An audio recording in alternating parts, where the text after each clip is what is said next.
What's going on? So there's a website, stockcircle.com, and it lists the big investors. See how the best investors invest.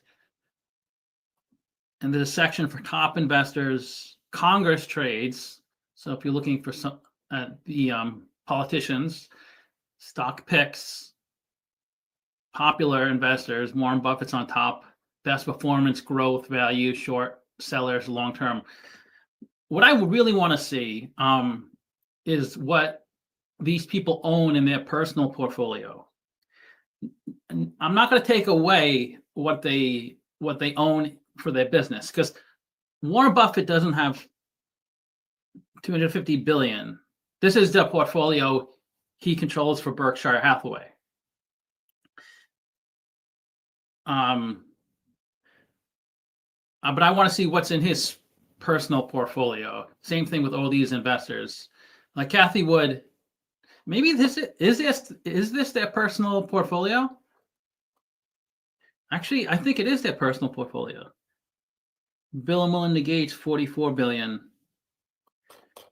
Because I guess the way they figure this out is Buffett owns, I forgot, like say 10% of Berkshire.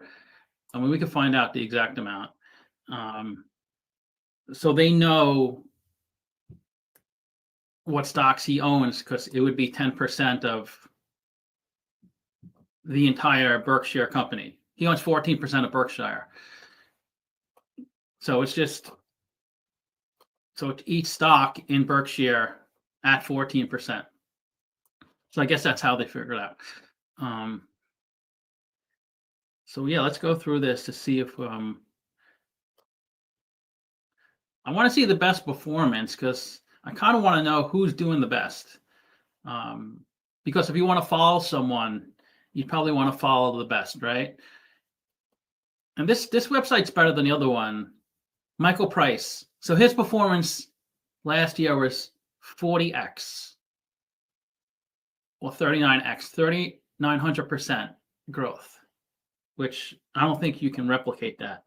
But okay, because it was two companies.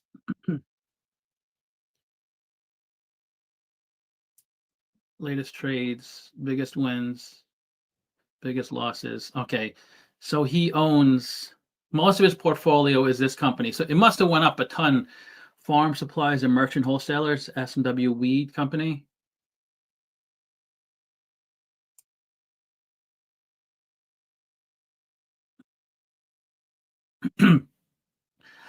S&W Seed Company, not Weed Company.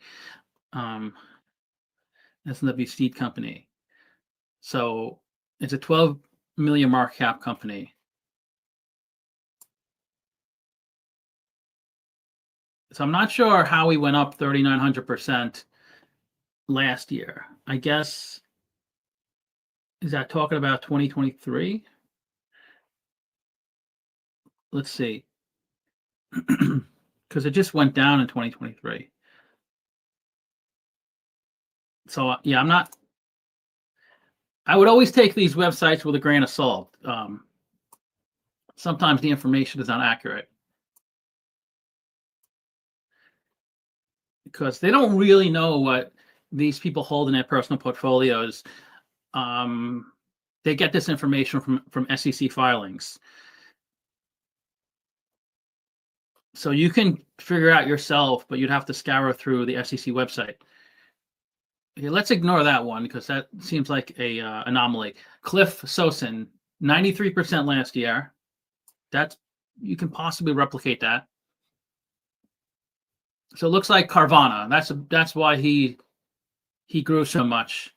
He had Carvana.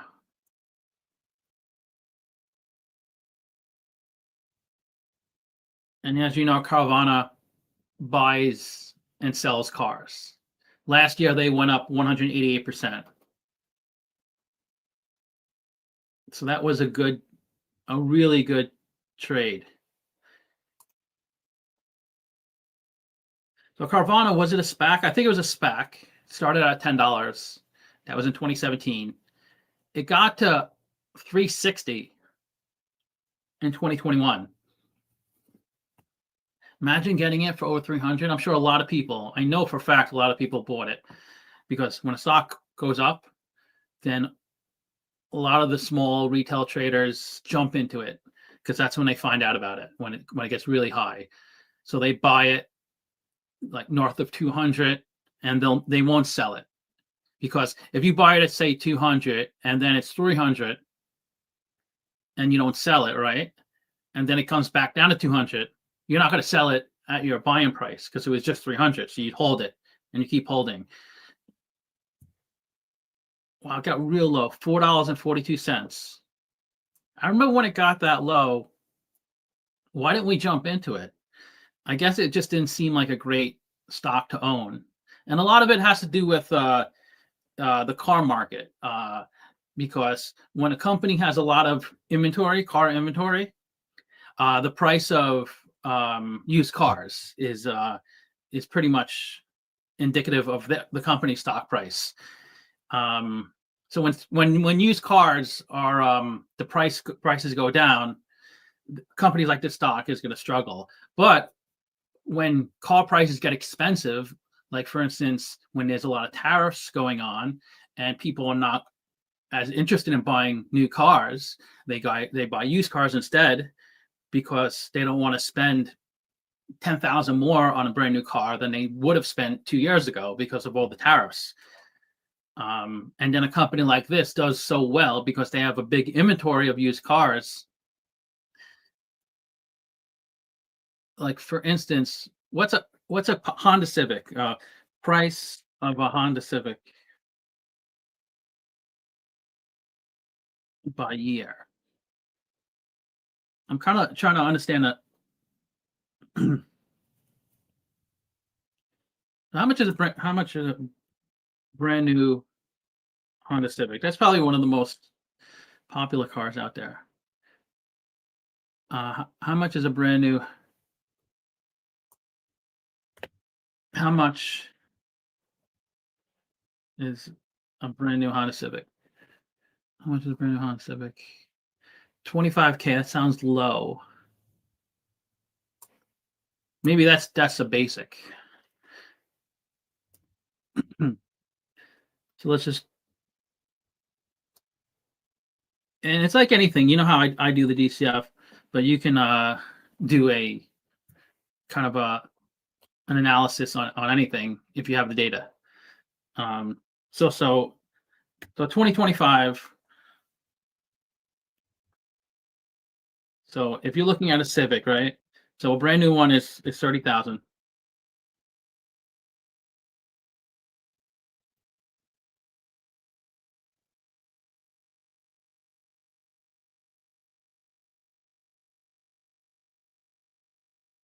I personally like to buy a car that's 2 years old whenever I want a car. I mean, I could afford a new car, but it seems pointless because the first year or the first 2 years, I mean, the value of the car goes down dramatically. It loses so much value. So how much is a 2023 Honda Civic?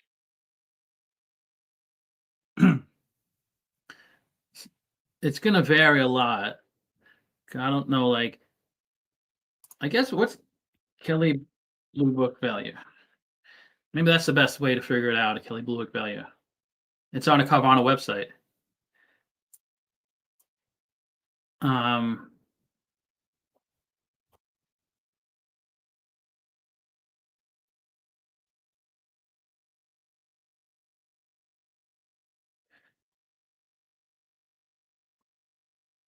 Honda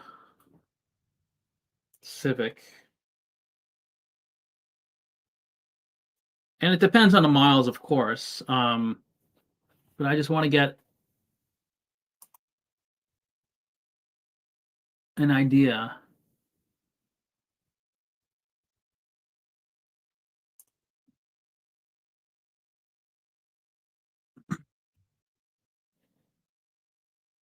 So 2023, it looks like you can get it like 28,000. So it's not even that much different. But I have a feeling a 2025 is a lot more than 30. I think 30 is before all the fees and taxes and everything like that. I'm probably closer to 35.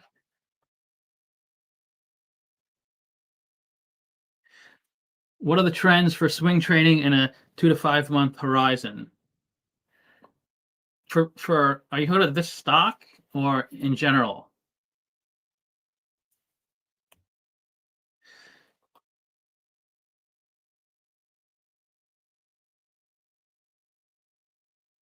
Miles has a big. Well, I mean, there's a lot of factors, I guess, that go into it.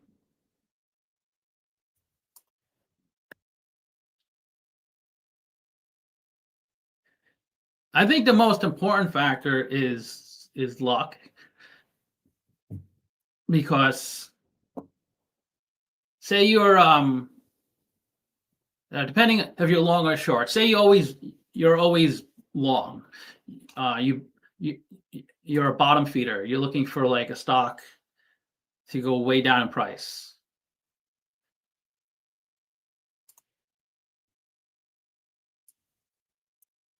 Like this stock, for instance, when it was over 300, you didn't know that was the peak.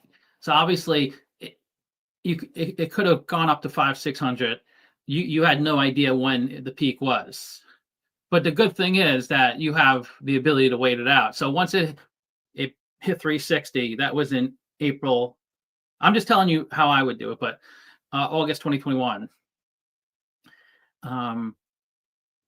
Once it started coming down, so now you have more information that's coming down, and you know the original price was $10.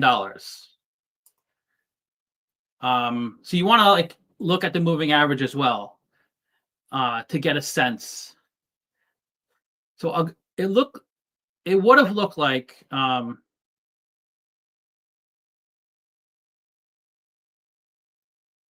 looked like a good entry point if I was to buy it, because it went from 10 and then it ran up to, in March 2020, the COVID bottom was 55.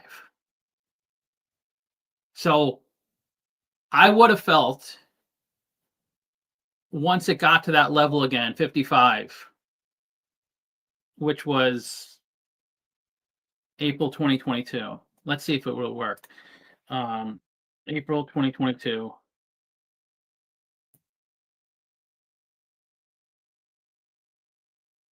It got to 55 again.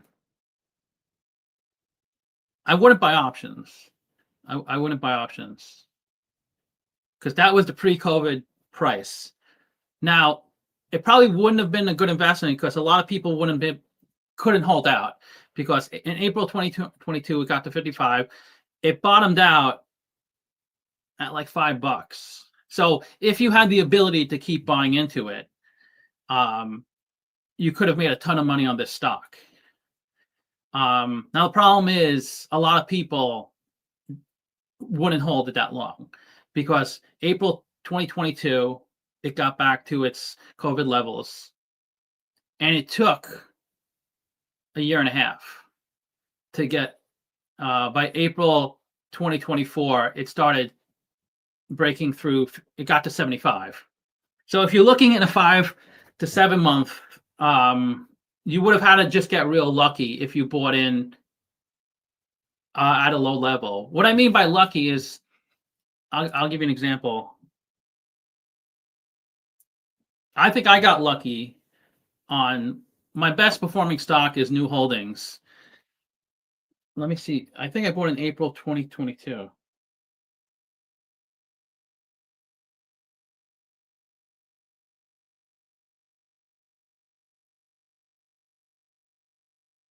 June 2022, 4/24.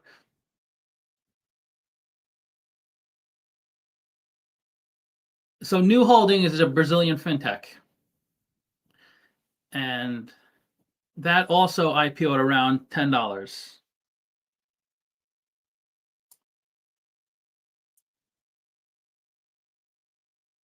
in January 2022. I bought in June 2022 at 4.25 in June 22, which was almost at the bottom.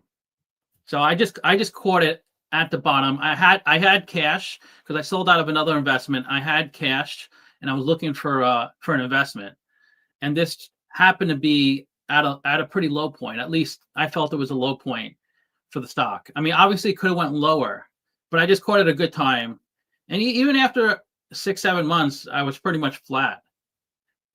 So it's just timing it right, I think. But if you buy garbage companies, Carvana is a good company. But if you buy these crappy companies like these GameStops or things like that, you're probably not going to make money in a long-term trade. You just have to like, if you want to play the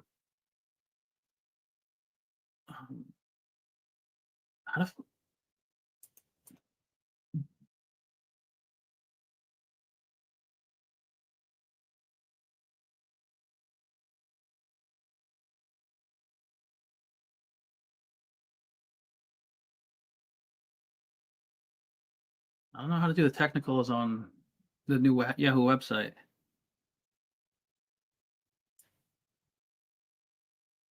Let me see if I can do it on.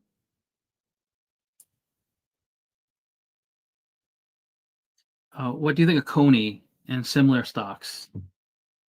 But anyways, I mean, I have a list of stocks that I track, and if I feel it gets to a low point, I may jump in and like sell maybe my spiders, or if I do have cash, buy into it.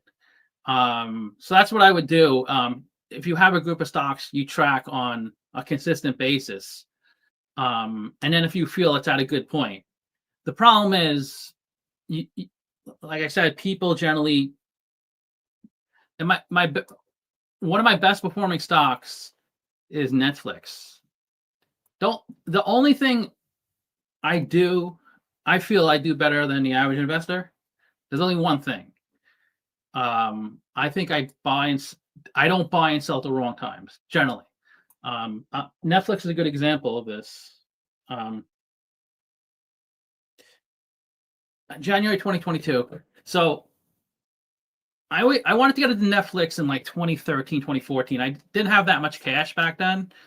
And it ran up to almost 700 by the end of 2021. So I was annoyed I missed out on Netflix because I wanted to buy it at like 40, 50. And I bought it in January at 388. And I'm not just, I could show you, I could prove it. I'm not just.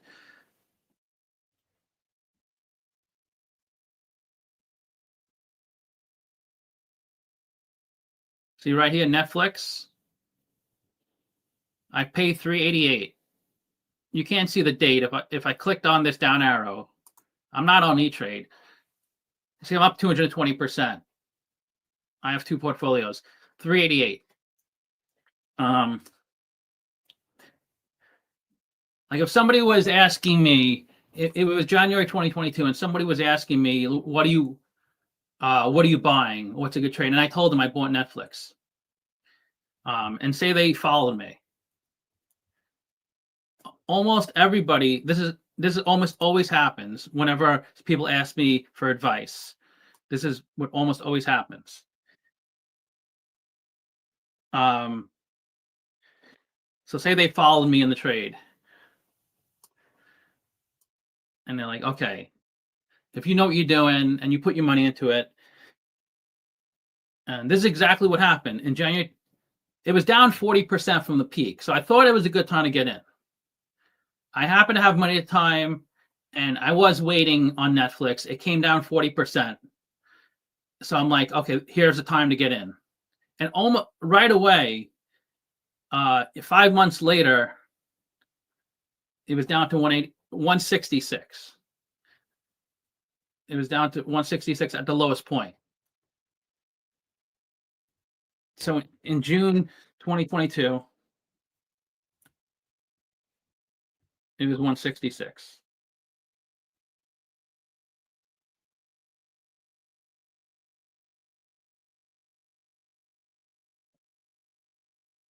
So down 57%. I put a lot into it. I put 40,000 into it. So I'm down 57%. And almost always people sell it. Unless I bought it like here, like a 350 here, and it went up, then they would love me. They were like, "Oh, what a brilliant trade!" But if they were down 40%, they would have been like, "You don't know what you're doing." People can't wait because every day they're looking at the market. Looking at this chart, it seems obvious what to do, but every day when you look at it and it just keeps going down and down, and even if it goes up, like it went up for a week. Like here it was like 340 and then it went up to 380. So like March to April. So you have hope, and then it goes down to 170. Almost always they sell, and they think the market's rigged or it doesn't work or they never make money. But I'm up 220%, and they could have been up 220%, but they sold it because they can't handle the pain. It's too stressful. If they did hold out, right, like they would have lived for like 4 months, 5 months down quite a bit. And if they held out to here, what, January 2022 to January 2023, a full year, they're down 10%. They might have just sold here because they're like, okay, finally came back up. I don't want it to go back down to 200. So they sell out. Very rarely someone will hold out years like I do. But that's what you have to do. That's you missed a Netflix train, sold. Yeah, you sold at 300. Okay, a lot of people do it, and there's nothing wrong with that. I still to this day am pissed off. I sold Palantir. I messed up. I had Palantir and I sold it like an idiot. And I'm scared to look how many shares I bought of it, because I would have like 15x my investment. But whatever. That's just part of the game. But my theory is that people who say they make money day trading on a short-term basis, generally there's two types of people. Either they're lying, the people who say they're making money day trading, they're lying, or they just focusing on the few trades they made money on, which I do a lot too.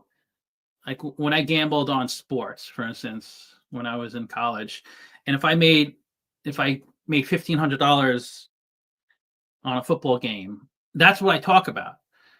But I don't talk about the $2,000 I lost the week before on a few football games. I go, I picked the Giants to win.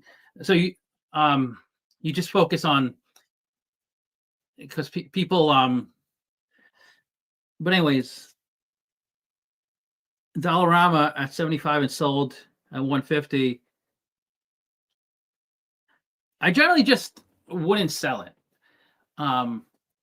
And it doesn't sound like it makes much sense, but if you do your due diligence and you find good companies, just don't sell them. The only times I generally sell, I mean, I do sell sometimes when I lose faith in the company. I sold Intel. I sold a lot of stocks when I was not comfortable with the future of the company. I have, but generally 90% of my sells are for two reasons. I need money.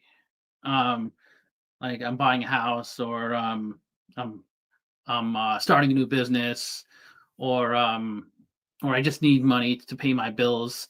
So that's generally why I sell. That's the main reason I sell, because I need the money. I try not to sell out of fear that the stock's going to go down. If I did that, I wouldn't make any money. Or sometimes the other time I sell is when I I think there's a better investment. There's a better stock. I like it a lot better. But usually, if there's a stock I buy, I try to hold it, and then I don't want to invest in another stock unless I have money, like money comes in from something. Um, but I know it's easier said than done. It's part of learning, and you're going to make mistakes. Everybody makes mistakes. Um,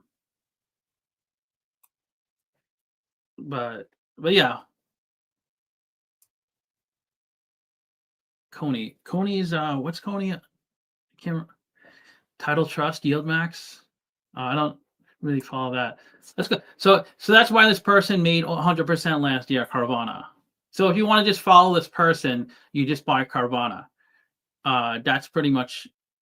I mean, they lost 100% on this stock, but that happens a lot with people who have a lot of investments.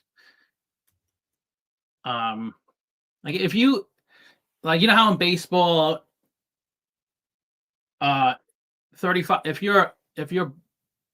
you're hitting successfully 35% of the time, you're an amazing baseball player. That's a 350 batting average. That's a really, really high batting average. And if you're successful 30% of the time baseball, you're a good baseball player. It's really hard to move up from 300 to 310 and 310 to 320. But it's a very small difference. So if you're only successful batting 25% of the time, that means you have a 250 batting average. You're not a good baseball player. But stocks are different. You can be an amazing investor.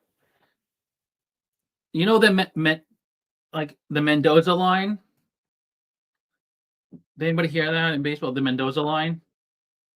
That's like the 200 batting average. Are you above or below the Mendoza line? If you're batting below 200, he's below the Mendoza line, which is like a really, really bad batting average. Because there was a baseball player. I forgot his first name. I know his last name is Mendoza. Mario Mendoza. He consistently batted below 200. And they made up this thing called the Mendoza line. He had a career batting average of 215. Now there's too much competition. There's too much money. So if you're batting below 200, you would not make the majors or last that long in the majors. There's too many people out there that can replace you. But you can literally have a 10% batting average in stocks, like literally 1 out of 10 successful investments, and be really well off. Like if you pick even if you put the same amount of money each stock, if you put like 10,000 in each stock,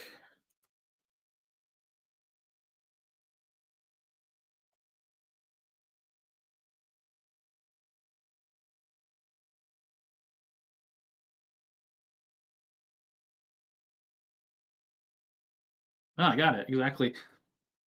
So if you put 10,000 in each stock, and if just one of them is huge, like Nvidia, and you literally you 50x your investment.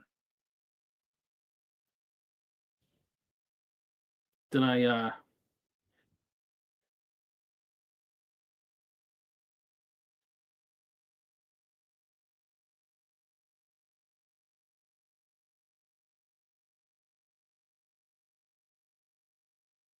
you put 10,000 into Nvidia in like 2010, and it's 500,000. And if these 10 stocks all go bankrupt, I mean, you're probably not going to pick 10 bankrupt companies. There'll probably be maybe 3 of them go bankrupt, maybe a couple of them make a little money, and a couple of them lose a little money. But let's just say they all go bankrupt. You 5x your money. You just had one winner. Yeah, happy Father's Day. Hey, Shadow from Switzerland. Thanks for joining yesterday. That was an interesting stream. We try to do more streams, not only for the channel. I think it helps. It just helps me talk more about the market and gets me more comfortable in front of the camera. You'd be surprised, um, like before the camera, like even by yourself. It's funny that you tense up when I don't have any live stream, I'm just doing the videos, my regular videos. You tense up. You're not as relaxed, even though you're by yourself. It's a weird phenomenon. Um, but let's look at these other.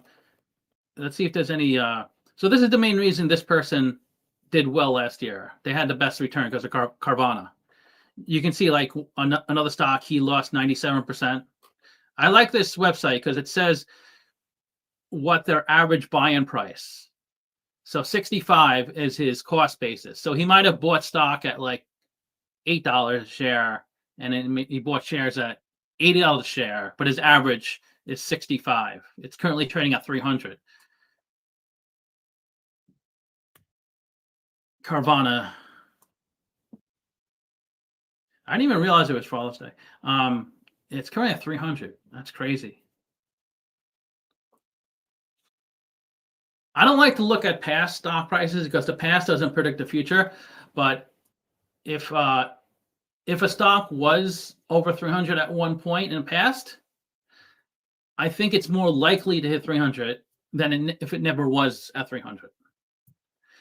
If that makes any sense. Psychologically, if people see a stock down to like $10 and it was 300, okay,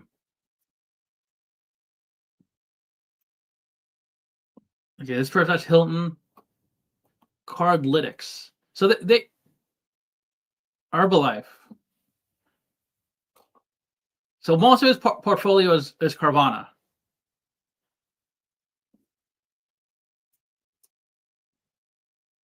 Cliff Sosin, and that's his the fund he manages. 2 billion. Ensemble Capital, 25% return. So that's a big stock. Netflix is just crushing it. Roblox, Disney. I sold my Disney. I hope that wasn't. It's a strive for perfection, often the enemy of good. That's the thing people don't understand. If you make like if you have like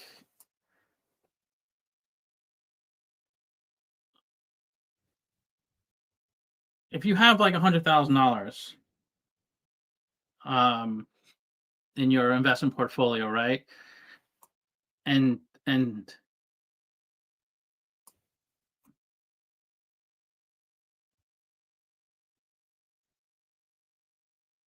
well, let's say you have $1 million and your friend has $100,000.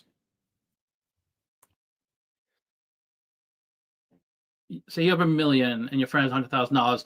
A lot of times people think like, why are you so concerned about money so much? Like, why do you have to always like you focus on it? Like you have $1 million, like you have plenty of money. But people don't understand.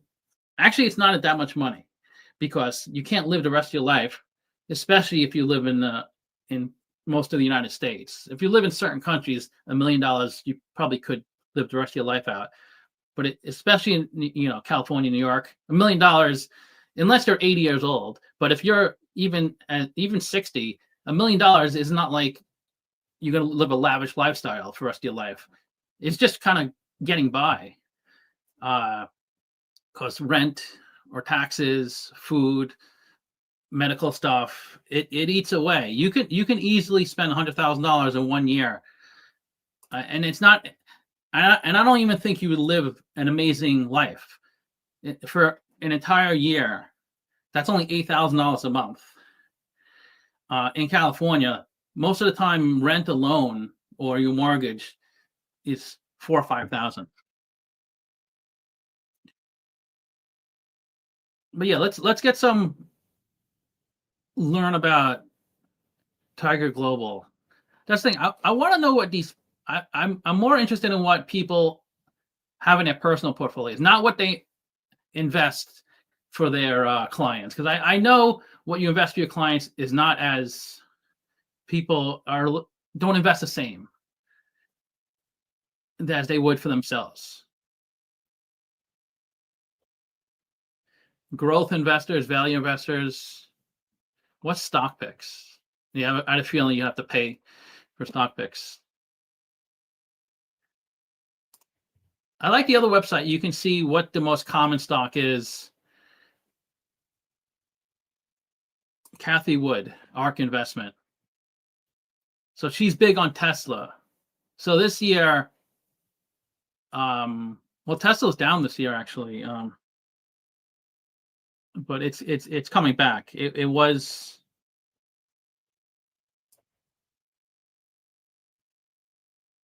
for a long time. It was it didn't do that great. But I remember when it got up to $1 trillion market cap in the 2021. I thought that was crazy when it got to $1 trillion. It fell to 100. That's interesting. I did buy it and I sold it at a loss. I got a 300, so it wasn't that good of a buying price. That's where it is right now, right? 300. So it did come down. It would have been a good time to buy in when it came down to 100. But I give it, just because you sell a stock, say you sold Tesla at, like a good example is,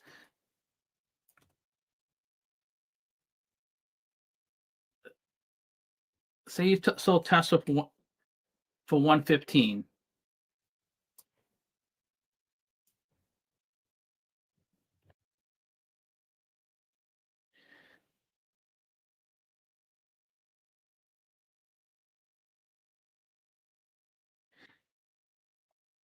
Let me see the time frame.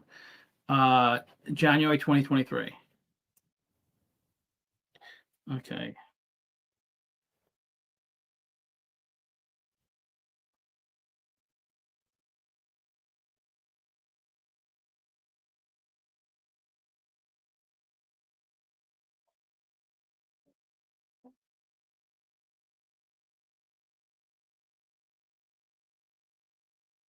So you got 161% from bottom to top.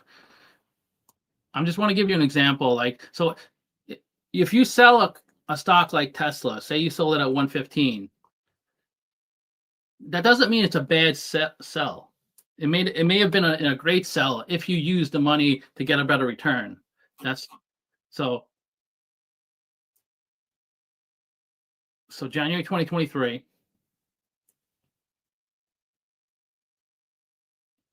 129.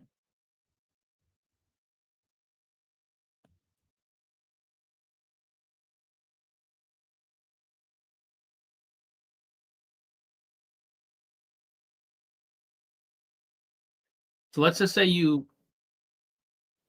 sold your Tesla at 115 in January 2023 and you bought Meta. I mean, there's a lot of stocks you could look at. Maybe like Nvidia would be even more so.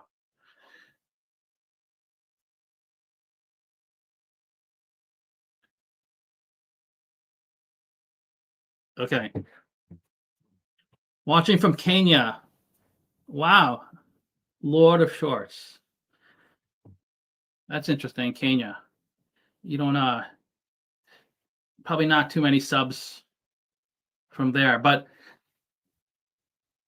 didn't somebody die from Kenya? A popular runner, and he was young too. What's his name? Runner died. Yeah, Eliud Kipsang. Because he has the same name, Kipchoge. The reason I remember it because Eliud Kipchoge is like the record holder for marathon. I used to run in marathons. I remember Kipchoge was the first person to break the 2-hour marathon, right? Um,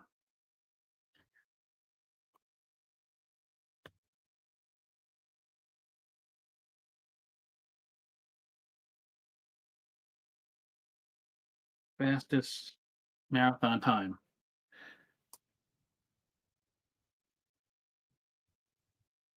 Okay. So still no one broke the 2-hour marathon time in an official marathon, but he did run under 2 hours in a 26-mile race, just as more of to prove you can do it physically. Um, so I know Kipchoge pretty well. That's why when I saw Eliud, the same name and a similar last name too, I thought it was Kipchoge, but it was Kipsang. He died last week. He's only 20 years old. He was a runner. That's what I thought of when I see Kenya. Not to. So let's say in January 2023, you had Tesla at 115, but you wanted to buy Meta because Meta was like down to 89 at the low point, but it was January 2023, and you needed money to buy Meta because you really wanted to buy it. And you didn't want to sell any of your stocks. The only stock you thought you'd want to sell is Tesla. So you sold it, right? And say you had $25,000 of stock in Tesla and you sold it.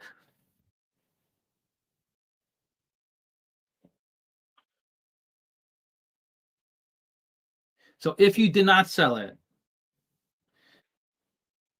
if you kept it in your account, that 25,000 of Tesla would have been 65,000 today. And so some people might say, you're an idiot. You sold Tesla. It was at 115, now it's 300. Because they know Tesla went up a lot since that bottom point. But this was a good sell because you sold it for a better performing stock. So you can't look at it. You doubled your return because now you have $128,000. That's how you should look at it. I mean, if you want to go a little further, say you had 7 stocks in your portfolio and you sold Tesla, but you could have sold another stock that actually went down maybe from January 2023. Say you had like Pfizer or something. Then yeah, and you could say, oh, it was a bad investment in terms of you didn't sell your worst performing stock. But you can't look at it that way. You took a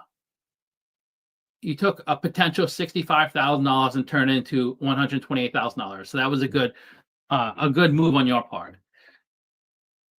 So sometimes when you like, if you are following a group of stocks, which I recommend you do, because I do that. There's like 50 stocks that I follow every day, and I just want to see if it hits a certain point. And if it does hit a certain point, then and I want to buy it, I don't have like infinite cash. I can't just pull $20,000 from the air. I have to sell something. I have to sell a stock to get the money. So that's what you need to do. And if you sell something, even if it goes up a lot, if it turns out to be for but if the opposite happened, if you had Meta and you sold it for Tesla, you probably say, okay, at least it went up.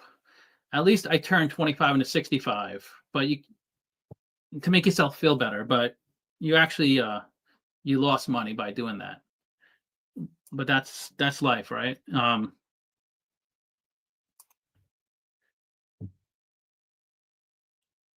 did he die? Kipsang. I don't think it was suicide. I think it was something medical related. Um,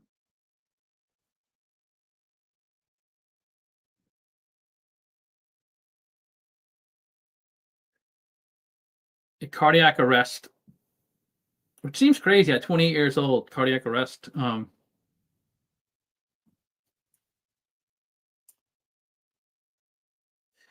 Okay.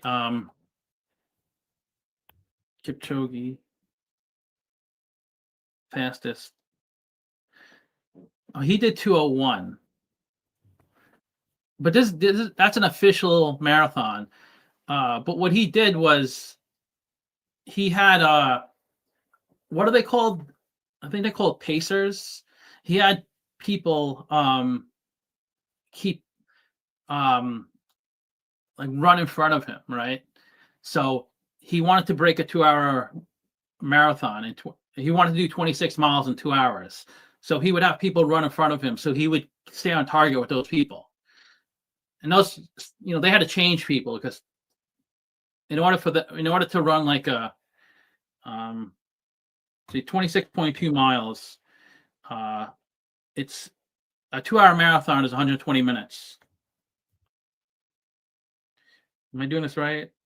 So it's a 4.58 minute mile. Which so what is 58?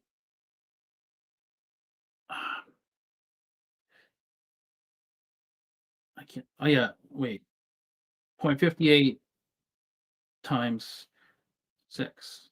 I'm trying to calculate. How do you calculate minutes? I could just estimate it.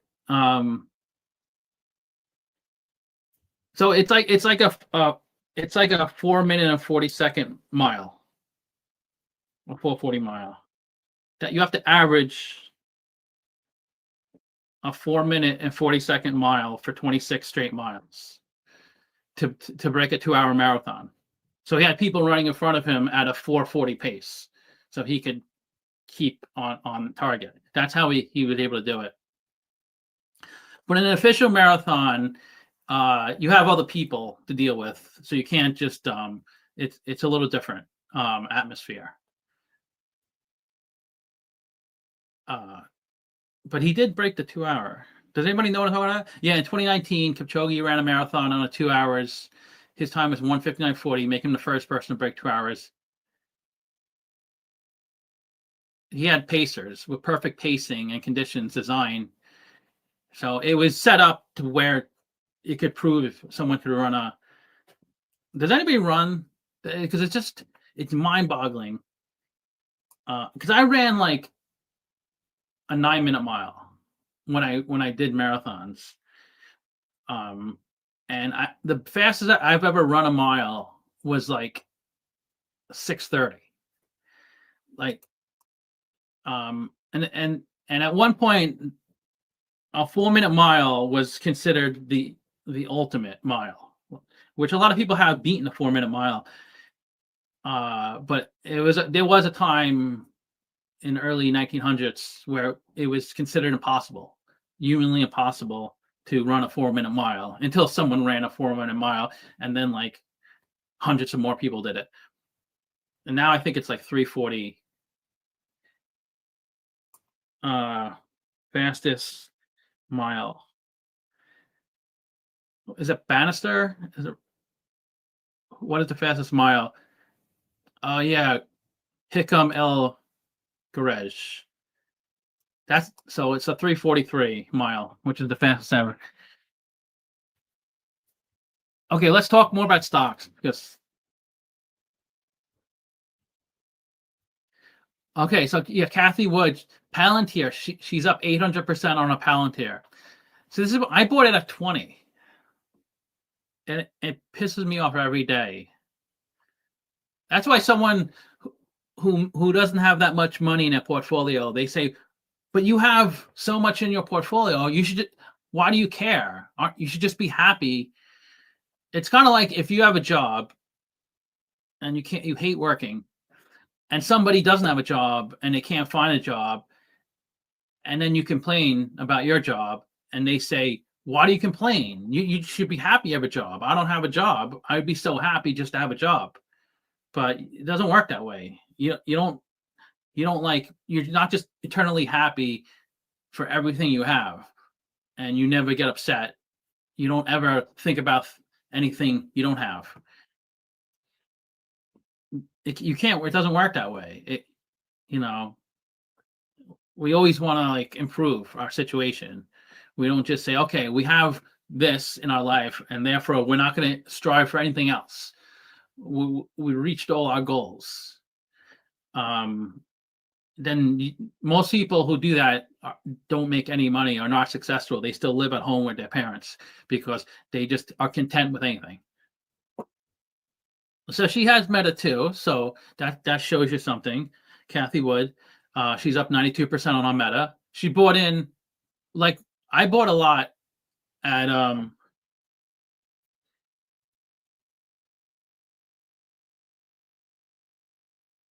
in the 300s also. 335. I bought a lot of 335. I pretty much bought, well, what I currently hold now, because I bought a lot at IPO. I bought a lot at 40 also, but what I currently hold, because I've been like trading at options and selling, I bought a lot at 150. There were 326 shares at 150. Because I bought at different points, of course, shares. So I bought 326 shares.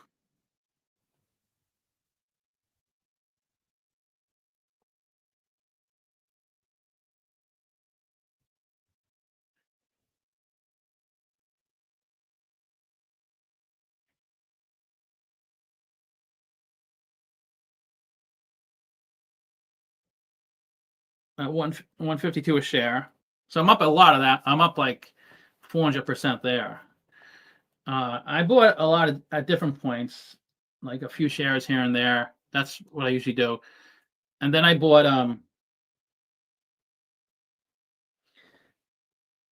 263 shares at 339. I was down a ton on this one. I was down like 70% at one point. It was painful. It was really painful. Of course, I'm like, why didn't I buy more? But I'm already, baked in with like 600 shares, which was a lot of money, at like a average price of like probably 275 or whatever it is. I wasn't really.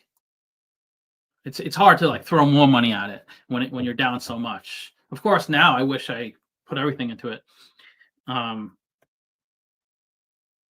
But yeah, so I got 339. So her cost basis is 355, so it's not that low. But she's up 92%, which is because it's 683. It's trading pretty close to its all-time high. It was 736 at the peak. That was a few months ago. And then it came down to below 500. But that's what happens when you invest. Like say you buy it back in June 2022, 216, right? And you ride it up, it's over 300, so you're pretty happy, you're up 30, 40%. And then it comes down a lot. Usually there's a resistance point in terms of how low it comes down. Like it's not going to go to zero. If it falls to a resistance point, in this case, it was 90. That was the resistance. And then there's a new run up. I mean, there was dips here and there. It ran up to over 700, which was huge. And then it came down again. And it didn't come down to like $90. It came down to like 480, which was kind of like the beginning of 2024. So that's kind of like the new resistance point. Like it's probably not going to fall below 500 again. If it does, it'll have a new surge, maybe to like 1,000, and then it'll come down to like 700. That'll be the new resistance. And then who knows? It could take a year, 2, 3, 4 years to get back up to a new high. Like it got to 380. That was the high in September 2021. So 2.5 years, it's back to break even, back to where it was. Then a new high, 500.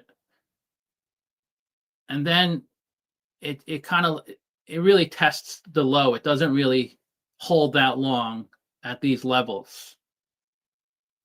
the resistance is in the low 400s, but it only lasts like a month or two, and then it runs up. But this run up took a while. It took a good year to get to a new high. But then it went from February to June, so 4 months to test the new resistance, which is 480. So there was plenty of time to buy into it. Like when it hit the 500 here and it came down to 400, there was only a couple of weeks for you to buy into it before it tests the new high. Look back to learn, not for emotion. Right. You can't. It's hard. I get pissed off sometimes, but that's all you can do is try to learn. But that, I'm just telling you, that's generally what happens. These kind of things, the resistance point on the bottom, it doesn't really fall below. So if you got in below 200, it's probably never going to fall to that level again, unless the company goes bankrupt, of course. But that's unlikely in this case, and you'll see that with a lot of stocks. Apple is probably getting close to testing a new resistance low because it's come down.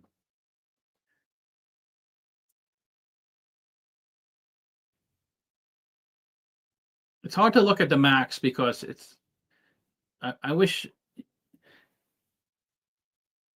we can look at a longer time frame of 5 years. But even back in June 2020, it was under 100. And then,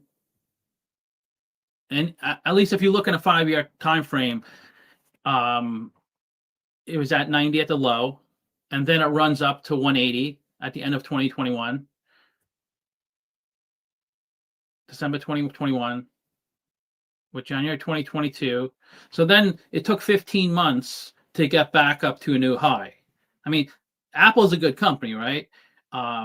But you can lose a lot of money at a good company. You can buy Apple at 180 and even hold it for a full year and still lose 40% of your investment. A lot of people have lost money.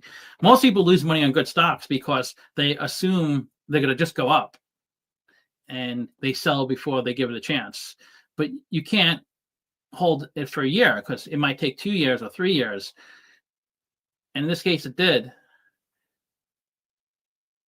So the new low resistance is 125 for Apple in January 2023. It's probably never going to get to that level ever again. It ran up to 200, so it hit its new high, and then it just trades sideways from July to pretty much a full year. It just trades sideways, and it did hit to 165 resistance level, and it's probably not going to get below that. That's the new resistance. Back in December, it was 125. Now it's 165, and you can see it hasn't gotten below 165. It got close. It probably got down to like 170, but it looks like it's a new resistance for Apple because it ran up to 255. I mean, a stock can't go up forever because when a stock goes up, it makes it less appealing. The higher stock goes, the less appealing it is an investment. The lower stock is, the more appealing it is as an investment. I mean, people think the opposite, but if you want to buy, if you think of something like, if you want to buy a car and it's $30K, right? And say you wait a couple of months and you see for some reason dealerships are lowering it to $25K, the same exact car, you're like, this is a good value. I'm buying the car. I save $5,000. You wouldn't say that's a bad deal. I want it to go up in price. I want it to be $40,000 a car. You wouldn't say when it hits, if tariffs say kick in and you waited 2 months, it's 35. You wouldn't say, I'm definitely buying it now. It's a better deal. You would say, shit, why did I wait 2 months? But that's how stocks are. The higher it gets, the worse it is at an investment. I'm not saying it's a bad investment, but it just gets less and less appealing. And it's more and more likely someone's going to sell it. So because people want to sell when it gets high, and if someone's up 100, 200%, they're more likely to sell when it hits 250, especially they want to take in their gains and they need money. And then as it comes down, it gets more appealing as an investment, even though people think the opposite. So when it gets low, when it gets down to like 220, people jump in, and then you see a run up, right? And then it comes down again. It can only get so low because Apple is a good company. So at some point, it's going to be a great, amazing investment. If it gets too low, if it gets down to like 90 or 80 or 70, I mean, it's just too good of an investment. It's crazy for people not to buy it, but people get scared. They're like, oh my God, it's going to go bankrupt. So I don't want to buy it. I don't know if it's a good investment, but it gets too tempting as it gets lower. And it's not that people are sitting there like I am with their phones looking at the price. People actually have, like when Apple's at 260, right? There may be at every $10 level,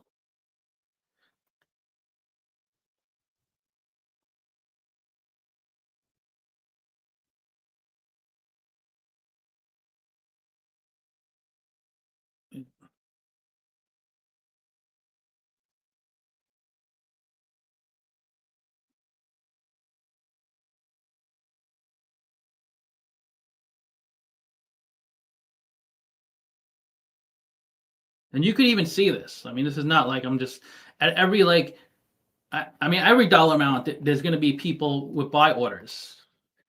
So these are buy orders. Like once it hits at any point, but I'm just saying, for example, when it's 260, there may be 1 million buy orders, 1 million shares. Like you may have 50 shares at 250. Somebody may have 100 shares at 250. Once Apple hits 250, they automatically buy it.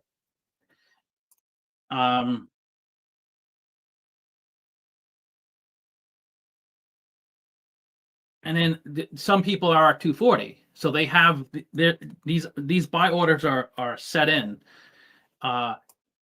Maybe when it hits 200, there's 2.5 million shares,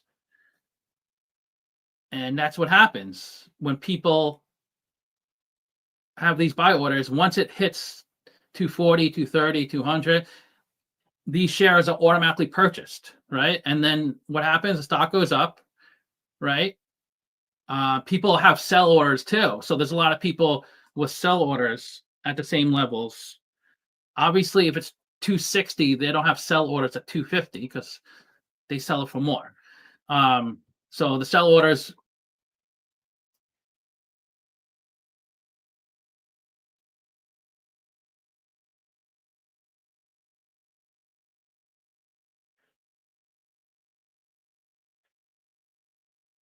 It's kind of the same idea. And you can look at options, all the option contracts, because that's public information.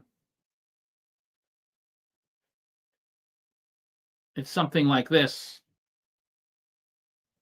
So you have sell orders at a higher price.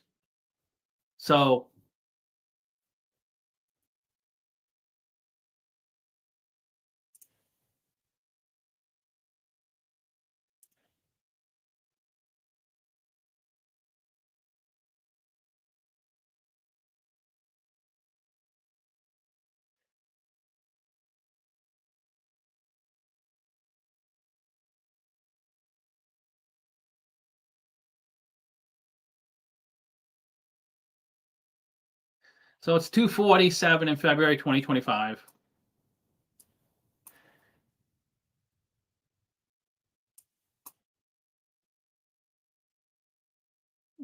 Make the chart bigger so it's easy to see. And we could even look to see the actual buy and sell orders, but it's just common sense that this is how it works. So people have these buy orders. So once it hits these levels, like this point here, what is that? That's 210. So this is 210. So there might be like all these buy orders as the stock goes down, and then it starts going up because people are buying it. That's supply and demand, right? And then it's 220. And it doesn't run up too much. It just runs up to 220. But people have sell orders. Whatever is above the current price, people have sell orders set in because they don't want to miss it. They don't want to sit, on their E-Trade all day, seeing a stock move, and once it hits a certain level, they buy or sell it. They just have a buy or sell order set just in case it hits these levels.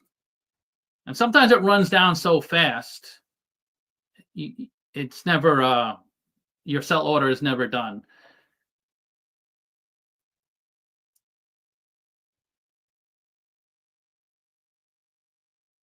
So this is 175. This up here is 220, so 175. So pretty much when it gets down to this level, there are still more buy orders at like 150, 140, 100. There could be like at 100, someone's willing to buy 50 million shares but it never gets to that point. So it's never completed that. But once it hits the 175, then you have buy orders at 180, 185, 190. I mean, you sell orders at the higher price. Because if it's 175, you don't put a buy order in for 190. If you could buy it for 175, you just buy it for 175. You don't wait for it to go higher. And then that's just the new resistance point. And I don't think it's going to get below. And you could tell. I need to figure this out better. I wish there was a way to look at a longer time frame than just 5 years. I don't want to look at max. I want to look at like 2015 to 2025. There must be a way on this website. I know Yahoo Finance, you could do it.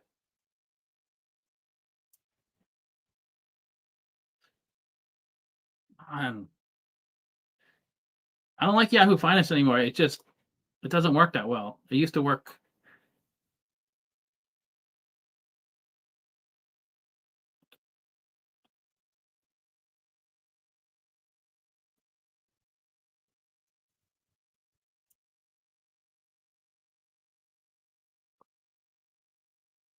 Here we go.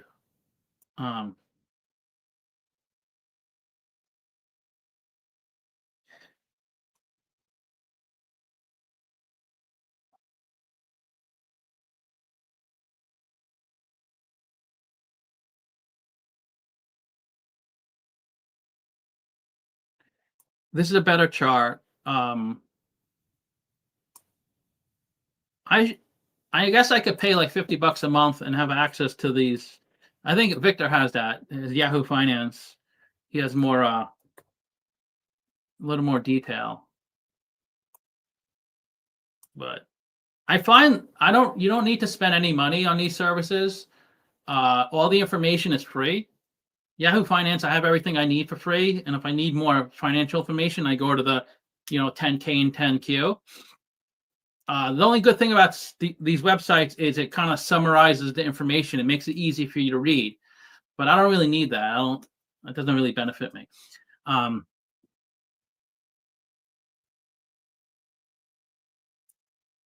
Okay. How do you do the candlestick? Okay.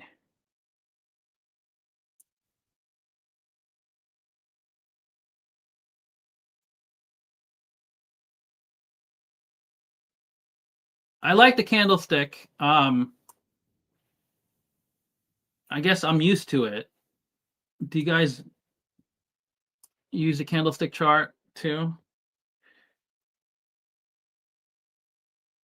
I find that's more beneficial, but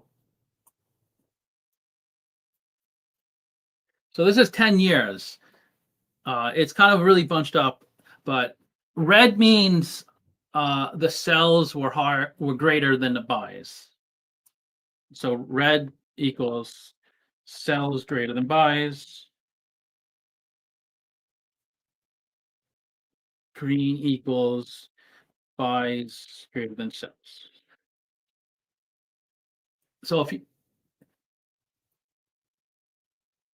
if we looked at it on a shorter time frame, it would be easier. I'll show you what I mean.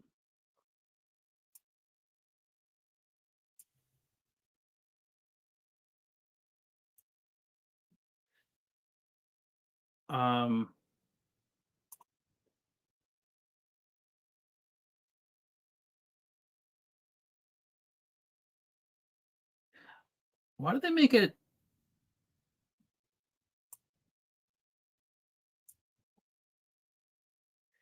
For educational purposes, it's hard to. They don't make it easy. I want to see like a unique bar. I'll just.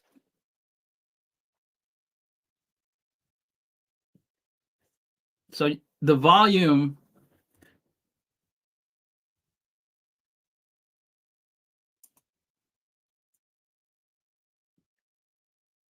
I don't know what the volume is. They don't give you that information. Okay.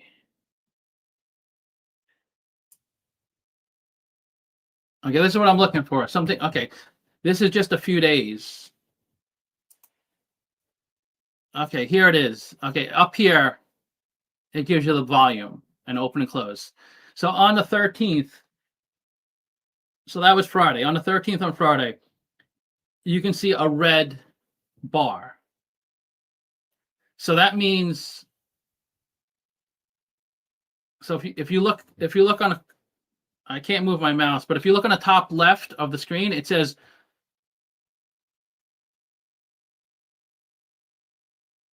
maybe I could take a screenshot of this.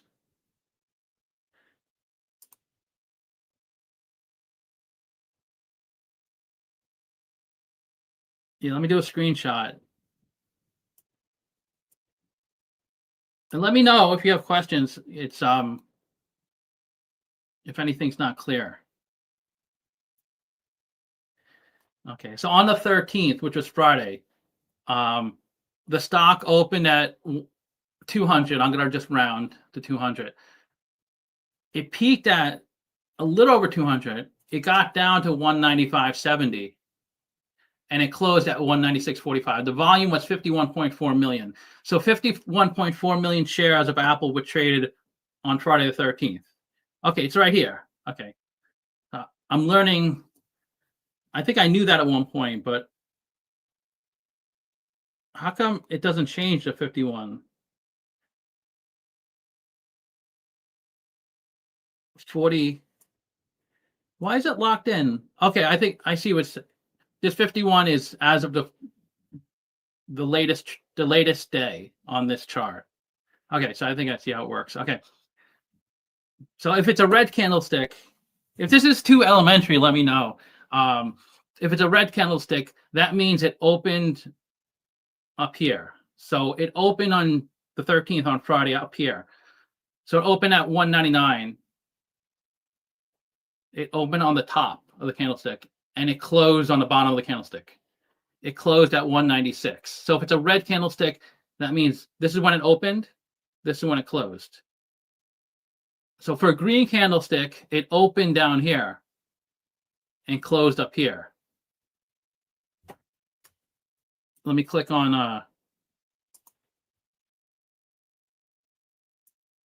the 10th.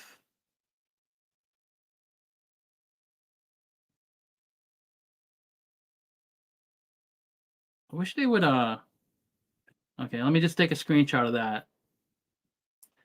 I think it's easier to explain in a screenshot. But let me know in the comments if you guys are following this. I think it makes sense. I mean, to me, it makes sense, but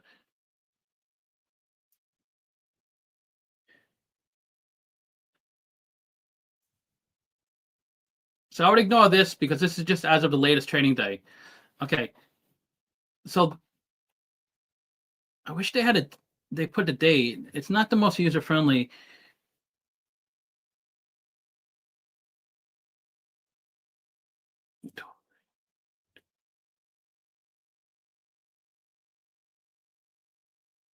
Wait, 200 spot 6.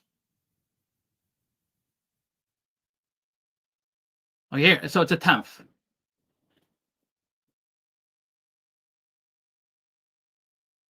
The 10th. Maybe if I do, let me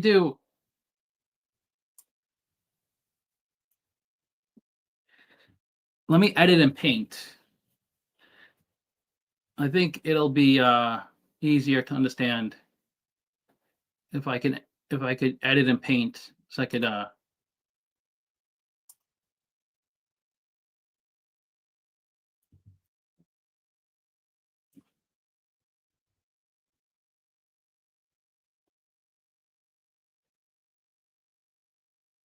the 10th.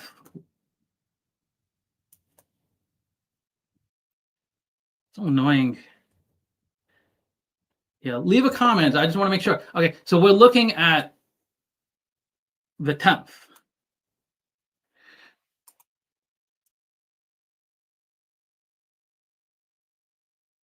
What day was the 10th? So Tuesday the 10th. Okay.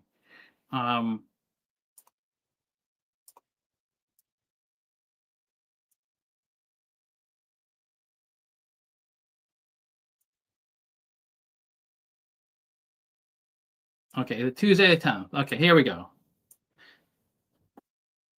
So we're looking at Tuesday the 10th. That's what's right here in the corner. So if it's a green candlestick, that means it went up. It went up from open to close. So that means it opened down here. So that means it opened at $200.60. So it opened right here at $200.60. And it closed at 202.67. And it closed up here. So it opened down here, closed up here. And then the following day was red. So when it's red, it goes down. So it opened.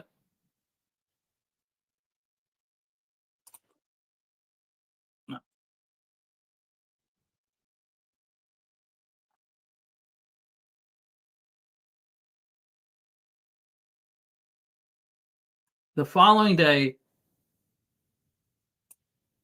it opened up here.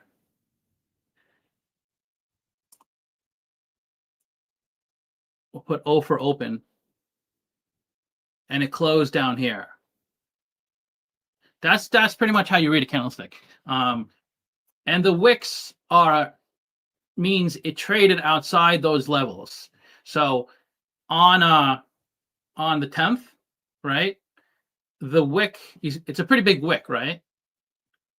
It got up to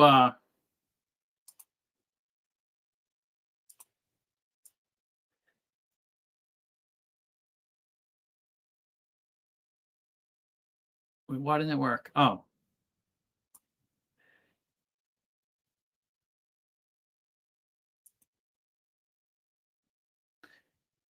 It got up to 204.35. That was the highest point on the 10th, 204.35. So when it's a high wick, whether it's the top or bottom of the wick, that just implies there was a lot of volatility. And generally, if it's a really high wick, it gives an opportunity for a day trader to make more money, because the way you make money as a day trader generally is volatility and the stock moving around a lot. So it doesn't matter if it goes up or down, as long as you do sell it when it hits that peak, and that's why you put a buy or sell order in. And the volume is 55 million shares on the 10th. So 55 million shares. Let's put a box around that. So this is 55 million.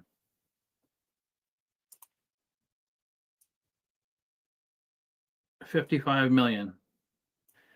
That's how many shares were bought or sold. Shares traded. But since it's green, that means the buys were greater than the sells. There was more buying activity than selling activity.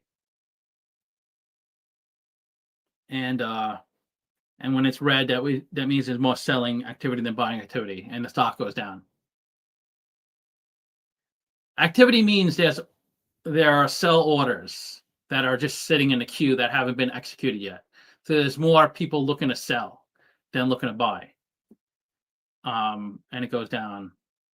And when it's green, there's more buy orders than sell orders, and it's looking more people are trying to buy the stock than sell the stock, so it goes up.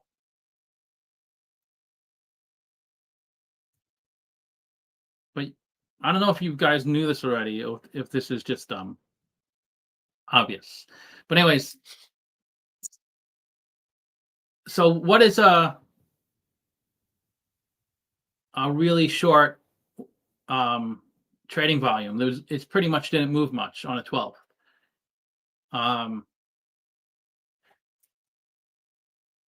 Let's see if there's some good websites. Candlestick explained. I want to see like a chart. I did a video on this, but I think it's easier to.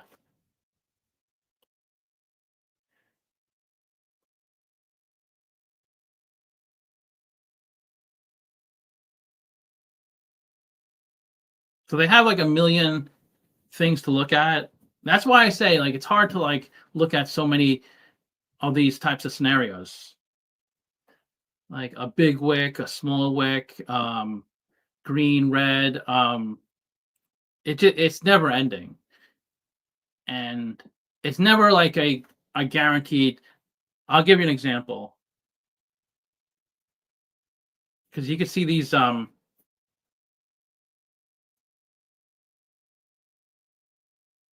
okay, an evening star. Okay, so this is a 3 candlestick pattern that appears at the top of an uptrend. You could do with a hollow, either the shaded or the hollow instead of the green or red. Hollow is an update. The filled in candlesticks are down days. So instead of the hollow is in place of green, the shade is in place of red. Okay, so the first candle is a long bullish candle. So this is the first candle. So you can see it's a long candle. It has a pretty big body, good size wicks, and it's hollow. So therefore, it's a green day. It went up, followed by a small bodied candle that signals market indecision. Okay, so I guess these are the am I looking at the right one? These are almost identical. So I guess these are the first candle is long bullish. These are both the same candles, followed by a small bodied candle. So I guess this is these identical candles. It's followed by a small bodied candle that signals indecision. So when there's a small body, that means there's no clear winners. When you hear on the news the bulls won, Apple, if it was on the 11th on the news, the bulls won. The bulls, the Bears beat the bulls. It's a bearish day for Apple, because it was clear the Bears won this day for Apple. When it's clearly red, the selling definitely took over, and the buyers weren't really willing to, because it's kind of like if you think about it, a car auction. If 10 people want a car, right, and say the car is worth like 50K,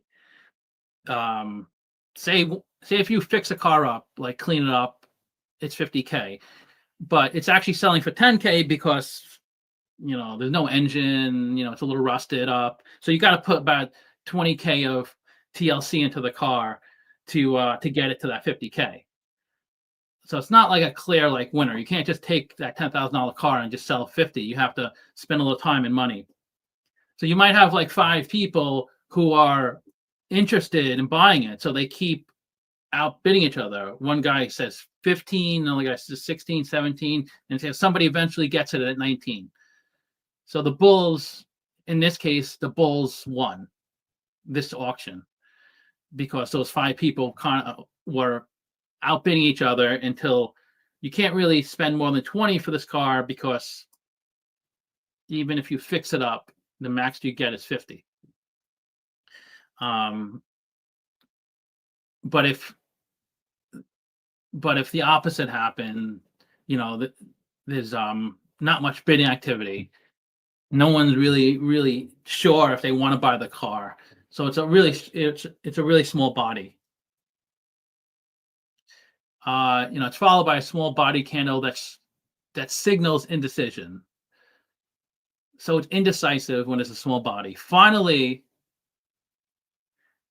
a strong bearish candle, that's the strong bearish candle, confirms the reversal.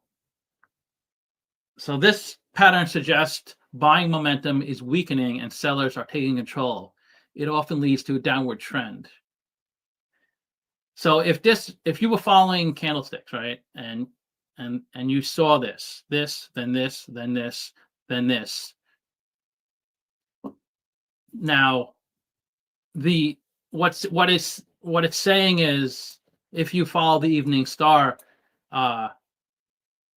candle pattern, it's gonna be bearish. But then but there's like 20 other candlestick patterns that you would say, oh no, it's similar to this pattern, and this signals it's going to be bullish the next day. So that's why it's hard to look at these things and say, oh, this is the reason, because every single scenario you could find something to go against it. It's kind of like, like that.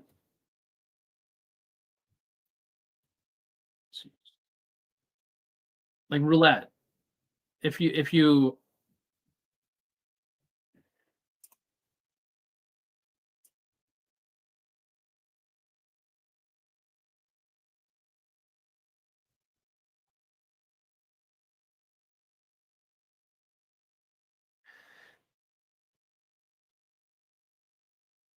bet on black, right? Bet $100 on black.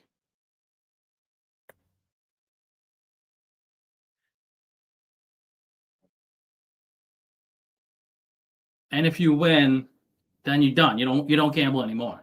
You got your $100. If you lose, you put 200 on black. It can't be 2 in a row, right? And if you win, you got your 100 from your original bet, and then you're done for the day. You won $100. You go to have dinner or whatever you want to do with the money. But if you lose,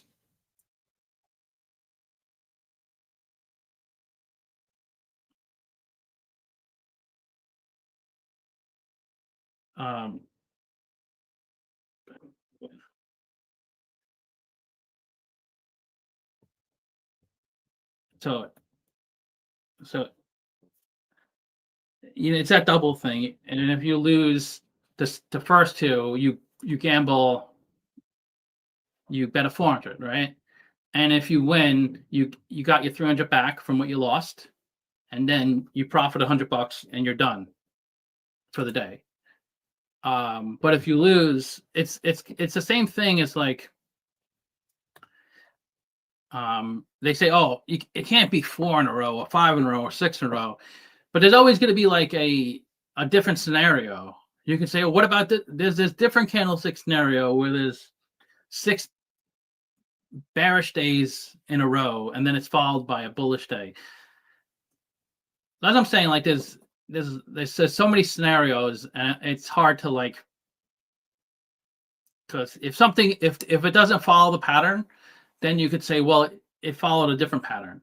So that's what I'm saying. That's why I don't really follow too much, but I do like the candlesticks because it gives me information on how the stock moved for the day.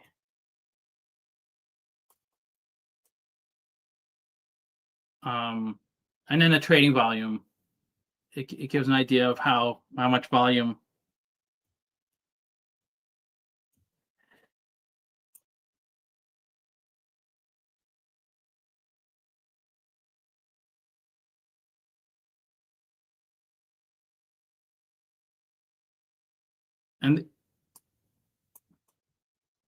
And this gives, and when it's a really high bar on the bottom, there's more. That means there's a lot of trading activity. Like for this day, there was a ton of trading activity. It was a bearish day. It's a red candlestick, so probably see how high the red bar is. The higher the red bar, the bigger the decline, and the higher the green bar. You see, this had 2, 4, 5 greens, pretty high greens, 5 in a row, and you could see that run up. That was a pretty big run up. I mean, look how crazy long that wick is. It opened, I think that was, looks like it opened at like 220, and it closed at like 218. But it got down to like 170, It got down to 170 that day. That was in the same day. It ended up closing up here. So there was so much, when it hit that 170, so many people bought into it, and it drove it back up to this level. But that doesn't always happen.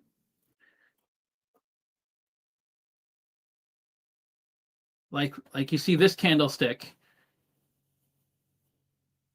the lowest point for the day was down here at like 201. That was the very lowest point for the entire day.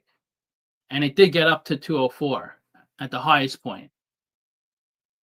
But then the bears came in and brought it back down to right here. So it closed over here. And then it opened here because there's aftermarket trading and pre-market trading. So it didn't open up here. Like it should have opened here because it closed right here.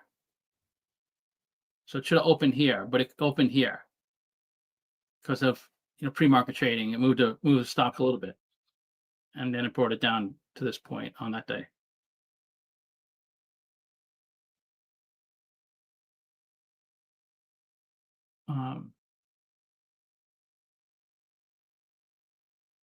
But Kathy Wood, I'll be right back.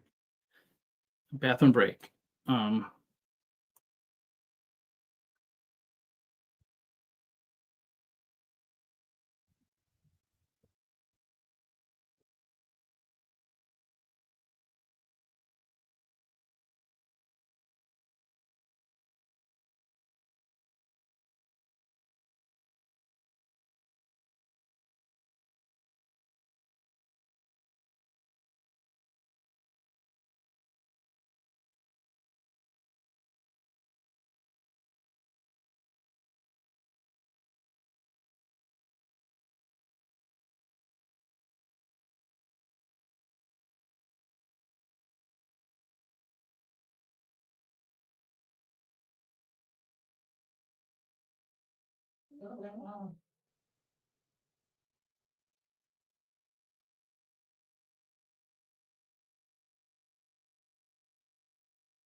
looks.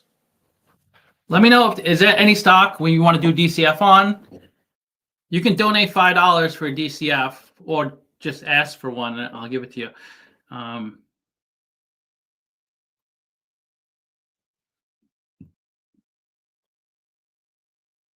These are the I'm not I definitely follow these stocks, but I'm following a lot of other stocks. But these are the popular stocks, so I just create a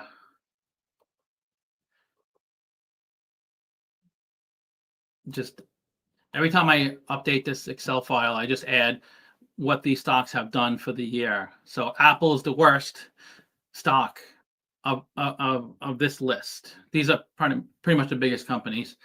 I don't know. I threw in CVS and gold and silver just to balance it out. CVS is up the most of anybody in this list, 34%. Why is CVS up so much? I mean, sometimes it's not even the fact that a company is doing that well. It's just the stock came down so much. It got to such a great point. Like when the year opened, it was at a really low point. And so it doesn't always indicate it's doing great this year because they're putting up amazing numbers. They just might be putting up okay numbers.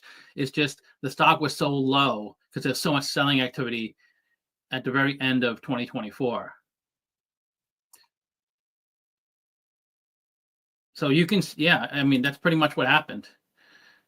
At the 2024, it had a 11-year low. Like it wasn't in the low 40s. You have to go all the way back. Even actually, it was a 12-year low. You have to go back 2012 to when it got to that low, CVS. But CVS is a tough one because retail is a killer. Retail is a tough game.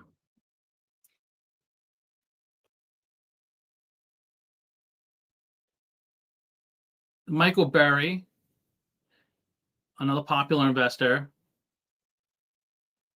Li Lu in Himalaya, Ray Dalio, Ken Fisher, Munger, Ackman. You can look Congress. You might have to pay for this. Okay.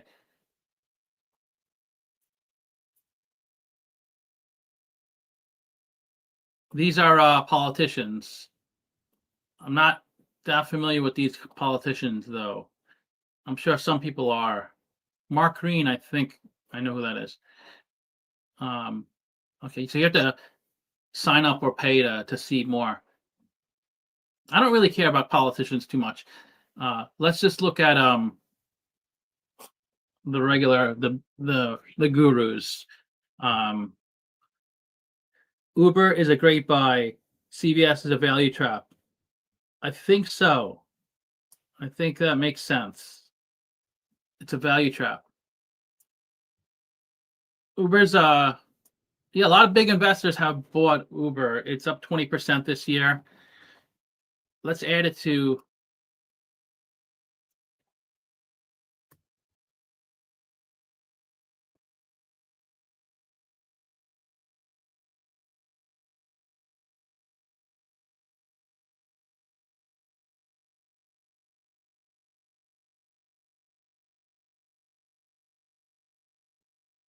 Uber.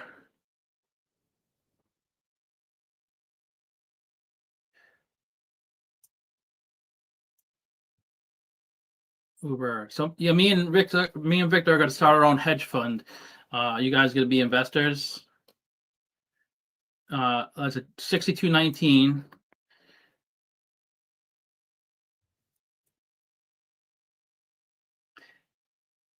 And what's stock today? It closed at 83.93.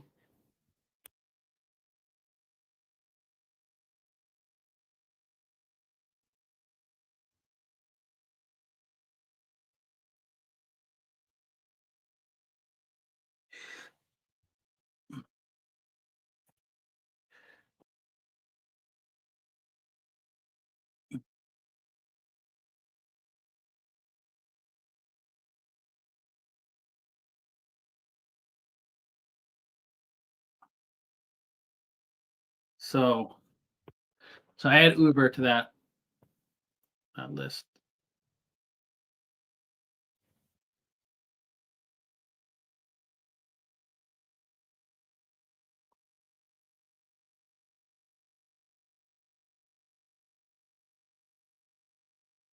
Okay.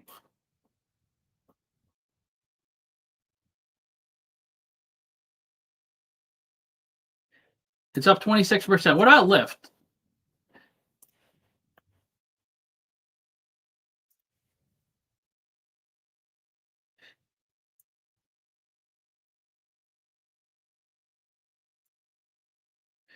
Lyft. I know there's a more 1308.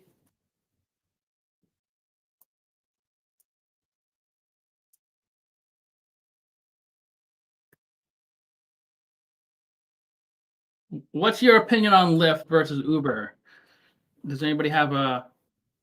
I did ride sharing for a few months. I was thinking about doing it again,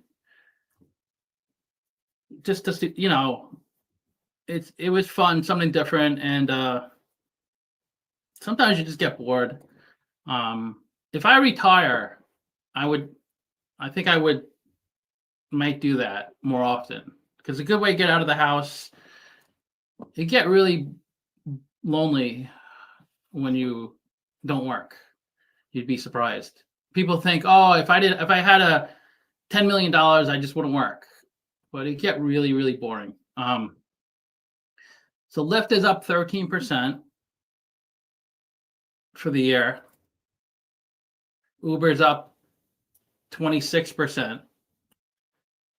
So obviously Uber is a bigger company than Lyft.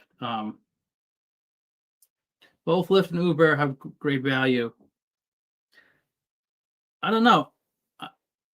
I never really got sold. I'm not sold on ride sharing as an investment. I probably should, but let's see. Chuck Akre, Chuck Royce, Mary Gabelli, David Tepper,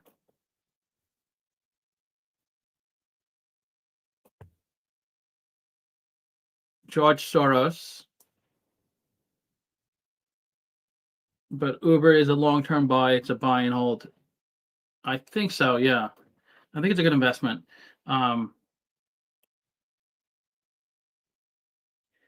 See more trades by signing up for free. Maybe I should sign up. Let me sign up.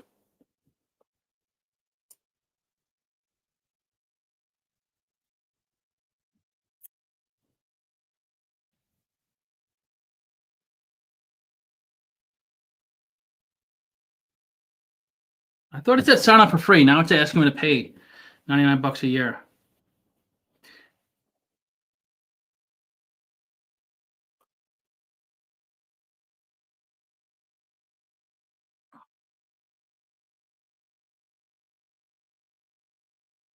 It didn't work out.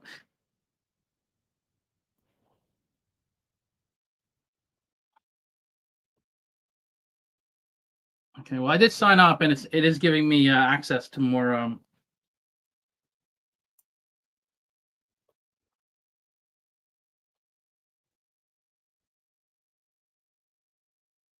Get access to all trades. Join. Okay, so you have to get the pro version to see everything.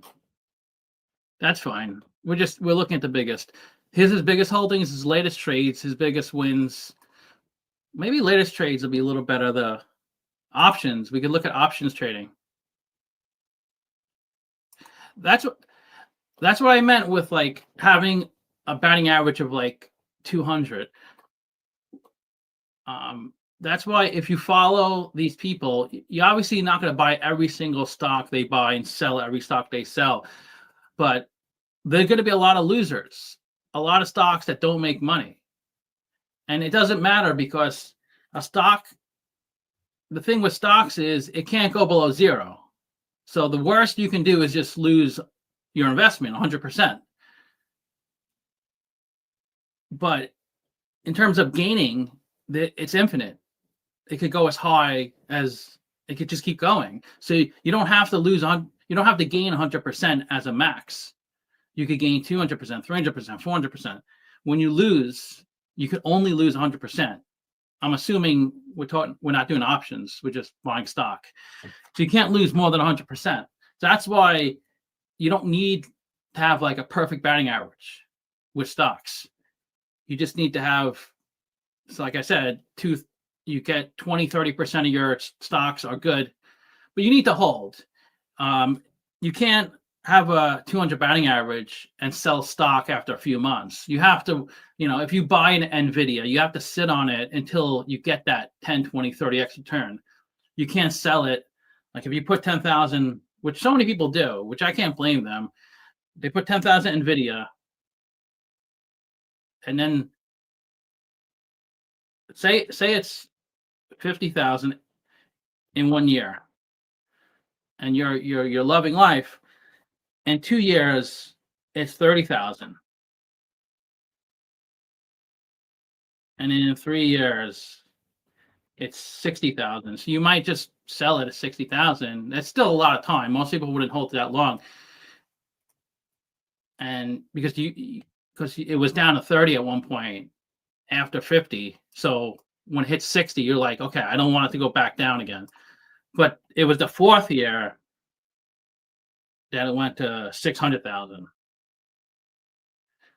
That's, as we know, it blew up. So you can't, if you don't have a great batting average, which is fine, you got to give it time for these stocks to really grow. AB Bob, don't you worry about robocabs taking market share? See, Brian has a good point. What about robocabs? But if that's the case, I mean, I guess they could invest in robocabs, Uber and Lyft.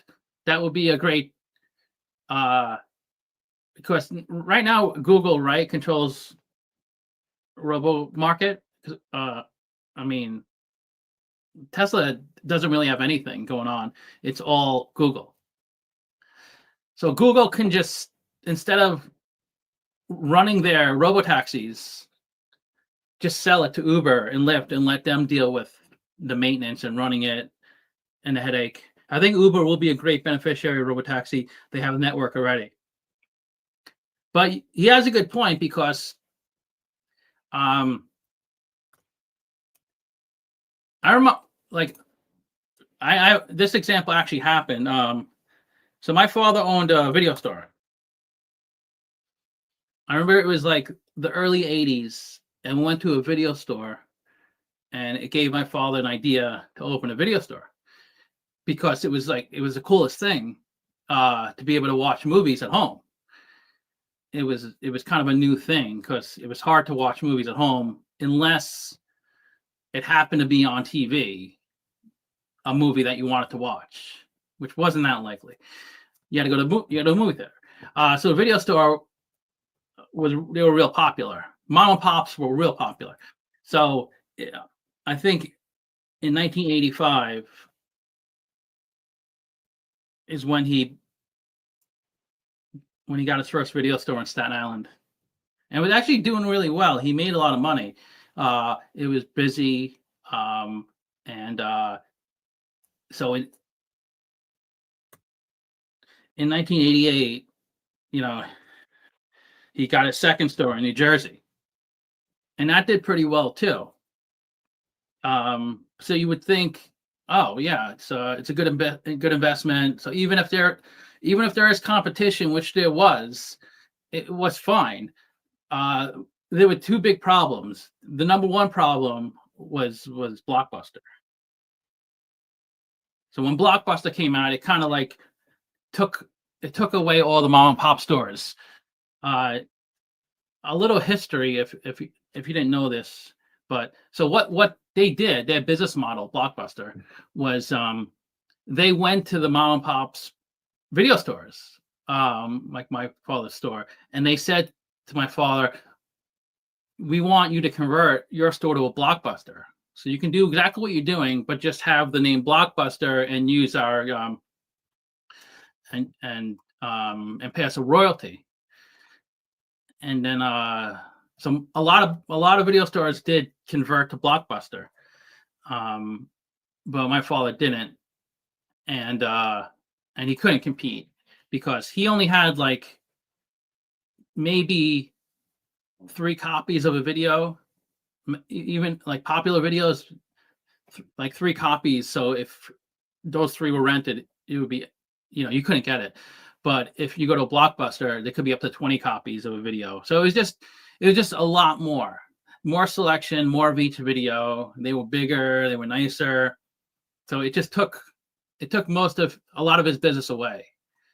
And then cable came. Then cable got real popular. So that took away business. So I mean, so robotaxis. So is Uber still a good investment with robotaxis? I think so. I don't think, of course, taxi service is always going to be needed. People need to get from one place to another who don't have cars. If your car broke down, or if you're older and you don't drive, whatever it might be.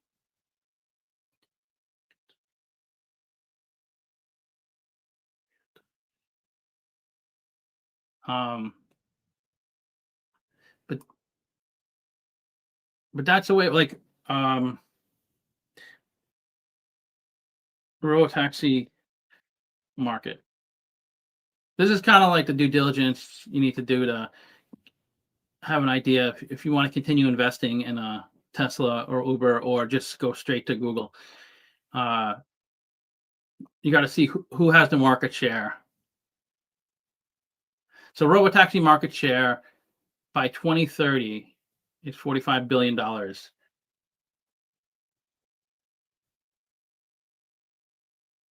I'm curious of who controls the robotaxi market.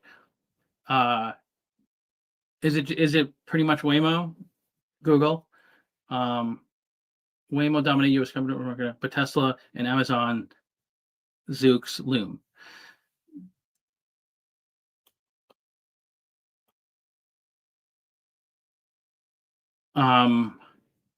Okay. How many robotaxis are in the world? There are 4.3 million robotaxis, with China installing 276,000, India.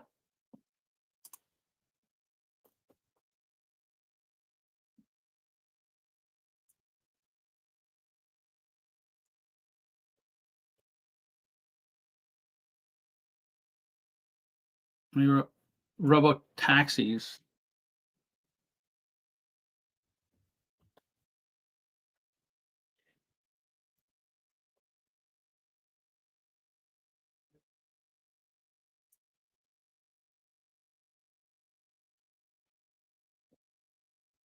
Sometimes it's hard to find all the information. We could definitely find it.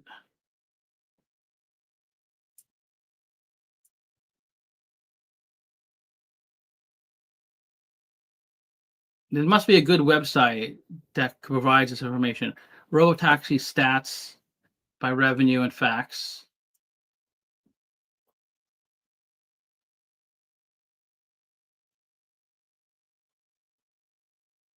Robotaxi market size. So right now, it's I guess 10 billion. The market size. It's going to hit 100 billion. Where can you order robotaxi cities with flying robotaxis?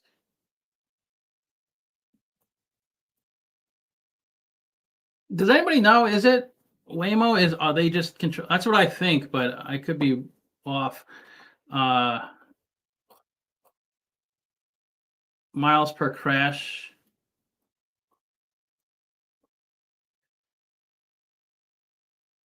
How many robotaxis are in the world today? What?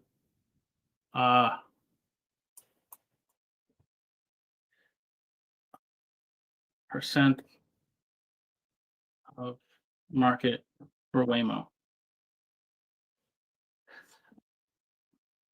Waymo has surpassed Lyft's market share in San Fran with 27%. Okay. What is the market share of Waymo and Fit? How much is Waymo compared to Uber? So Waymo now has a larger market share than Lyft in San Francisco. But what are the other? That's what I want to just find out.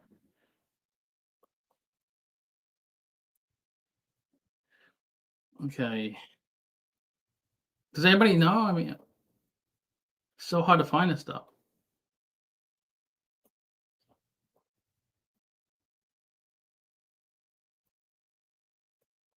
Austin.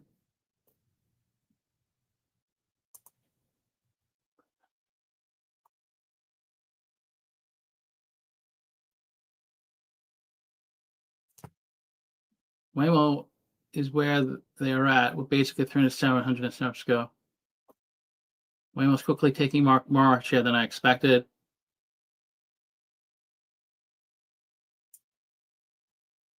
And sometimes these articles aren't even accurate, which makes it a little harder. But we'll just assume they are.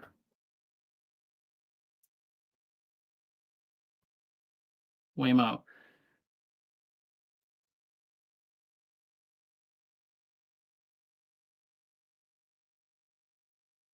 When you consider how long until Waymo has 20-25% market share in those cities,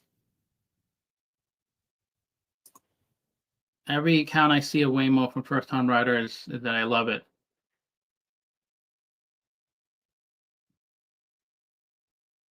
I should take a Waymo just to see how it is, but I can't really feel. Maybe it's just not out there. Alphabet will spin out Waymo in the next 2 years to 4 years with a potential valuation of 350 billion to 850 billion. Get buy Alphabet now before it blows up.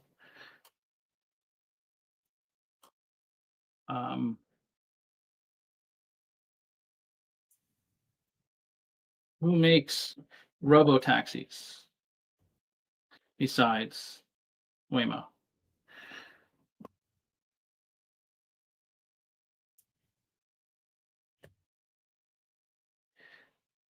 Usually Wikipedia is the easiest to read.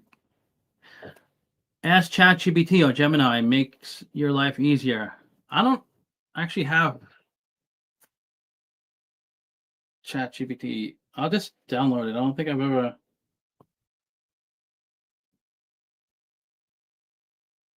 It might be on my phone, but ChatGPT. It is on my phone. I just don't use it much.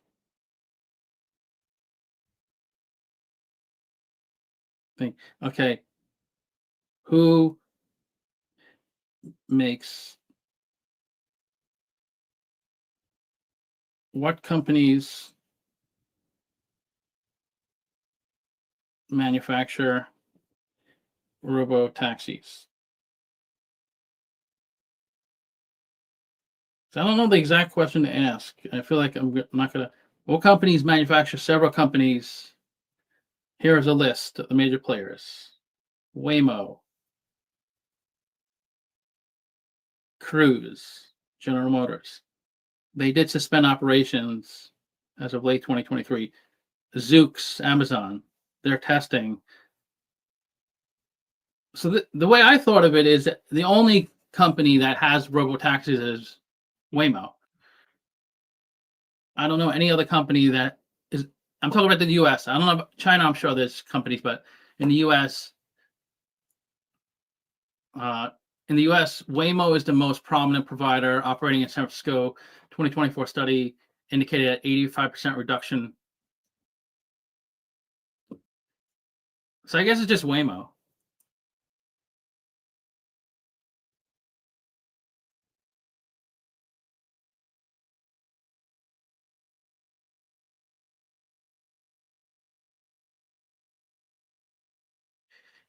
So in 2017, Google self-driving car project became independent company, started Robotaxi.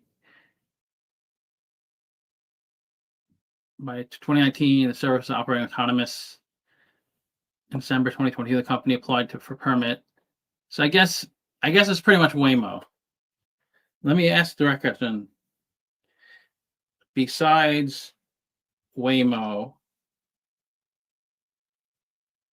which company has robo taxis in the United States? Besides Waymo, which company has robo taxis in the United States? Besides Waymo, the main companies that operate robotaxi in the United States, Cruise, but they paused operations in 2023.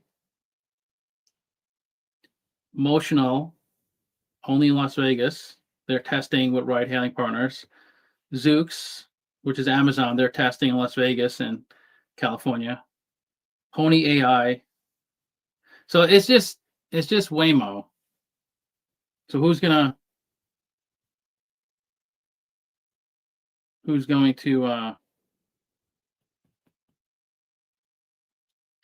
so not much competition.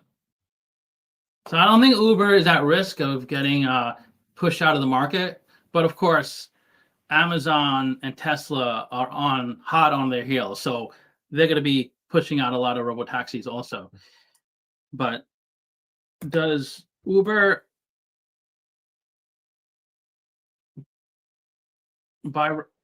Because Uber as a company, of course they can buy robotaxis, but as a company, they're not interested in operating they're not interested in being responsible for the passengers. It's really the driver is responsible for picking them up and dropping those people off, not Uber. I mean, of course, something goes wrong, Uber might have to pay. They're at risk, but it's really the driver. It's kind of like a franchise in a sense. McDonald's corporation is pretty much all franchised out. So the person that owns the franchise is responsible for making the food and giving it to the customer, not McDonald's Corporation. Of course, McDonald's Corporation is responsible for a lot of things, but it's really the franchisee that's responsible for doing the actual operational part of the business, which is the hardest part, right? That's why McDonald's only takes a royalty. Most of the profit, McDonald's probably is like a 10% royalty. Most companies are between 8 and 12%. So if you take the average royalty, it's probably 10%. 90% of the profits goes to the person that owns the store. But you say Waymo and Tesla, but Tesla doesn't have any robotaxis. They're just testing. Does Tesla have? I mean, there are some companies that actually have completed trips with robotaxi. Tesla, I don't think, hasn't completed anything. Tesla's robotaxis are new versions. Companies equipped with. They were supposed to in Austin. Can you imagine the disgusting things people will do in robotaxis? That's a good point. People will have sex in a robotaxi because there's nobody to. Well, there's probably a camera there. How much will the Cybercab robotaxis cost? The nice thing about robotaxi is you can buy it for yourself. It doesn't have to be like on the road. A lot of people will just buy it for themselves, so they don't have to drive the car. Which I guess is people are doing autonomous vehicles. Which I wouldn't mind. I don't like driving sometimes. I just don't feel like it. But it's not a hard thing to do. So, but I have not gotten an electric vehicle, and I'm not against it. I guess I'm used to an ICE car, so I'm used to getting gas. I don't know if I'll ever get one. I probably will because I'm not that old. There's a lot of time, but I'm not itching to get an EV. But I would like to get an autonomous car. I think that would be nice to not have to worry about driving, especially a long trip. You can sleep.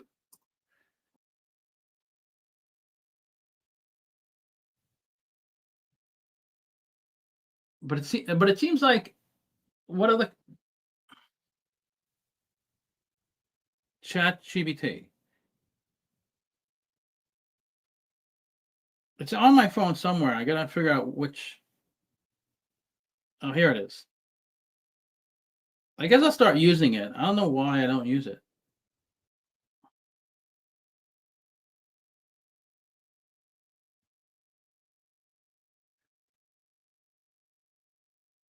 Because I did pay for it at one point, like $100 for the year. Waymo is the only company with fully driverless robotaxis open to the public in multiple cities. So the only company that's pretty much out there in the US. Cruise was paused. Amazon Zoox is testing. So Cruise driverless cars. So that's a GM product. So Cruise was an American self-driving car founded in 2013. Cruise tests and developed autonomous car technology. They were acquired by GM in 2016, focusing on fleet of driverless taxis. Following a series of incidents, it suspended operations in 2023.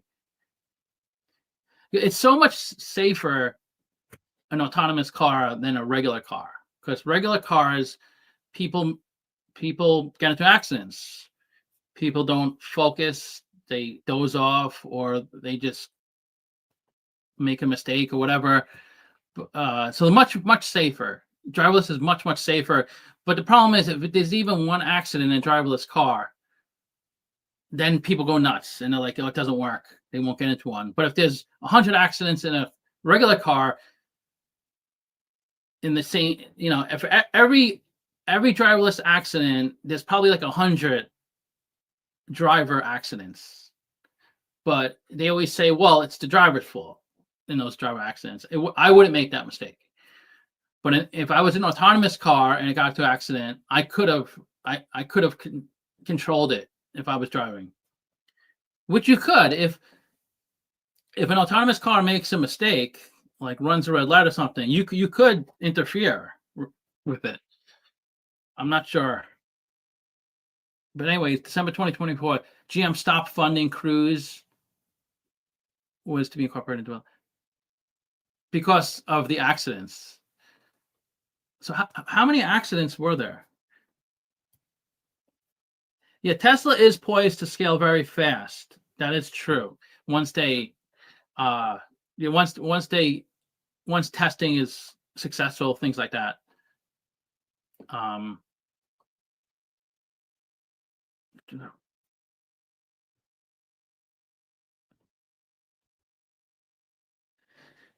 The number of accidents and congestion in big cities. But it's kind of like a plane. Most of the time, the plane is running on its own. The pilot is only really needed for takeoff and landing. Like while it's in the air, the pilot doesn't even need to be there. They don't need to be there at all. The entire trip, it could be done remotely, but people wouldn't feel comfortable flying with no pilot. Cruise. So I don't know how many accidents. It doesn't really say, but I guess the hard thing is, it's if a robotaxi gets into an accident, it might not be the robotaxi's fault. Like, say for instance, there's a robotaxi, and for some reason somebody was in a bad mood and they just drilled their car into the robotaxi. Like, you can't. That's obviously an accident, but you can't say that's a robotaxi's fault. But no one would know that. No one would know that that's what happened, and people would just assume it was the robotaxi, not the person. So it has to get into accidents, like, because there are people out there, whether they're doing it maliciously or not, that will get into an accident with a robotaxi. There could be a biker that is not following, and he gets run over and killed by a robotaxi because he sees it. He doesn't really see it. He's looking the other way, and then he hits the side of it and rolls over it, for example. I don't know.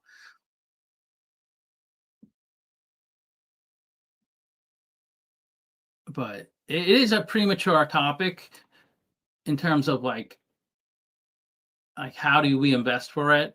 It's still going to take many years to find out. um I think I think there's a chance. it, I don't think it will put Uber and Lyft out of business, because um it's the people will not, a lot of people do not feel comfortable in a driverless car, even if all the facts are there. So there's going to be a lot of people who still want to go into a car with a real driver. And there's going to be plenty of real drivers out there that are looking to make money doing it. Um, so that, I think that will be here for our lifetime. Maybe in the future it won't, because it's not like the video store. Because in the video store, it's not like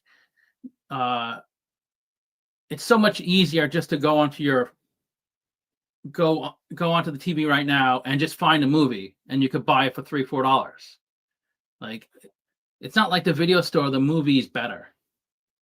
Like, I will not watch a movie on Netflix, because it just doesn't look the same. Like, it's the same exact movie. Like, it's not like, it's just, there'll be no reason for you to walk or drive to a video store. So that made video stores obsolete. But I don't think Uber will be obsolete. I think there's still going to be demand for an Uber vehicle, but it will lessen the demand. And as time goes on, because a lot of older people are not interested in a driverless car, even younger people too. But it's a majority of older people who've been driving their whole life. But as people pass, and younger generations who grew up with autonomous vehicles, it's going to be like second nature.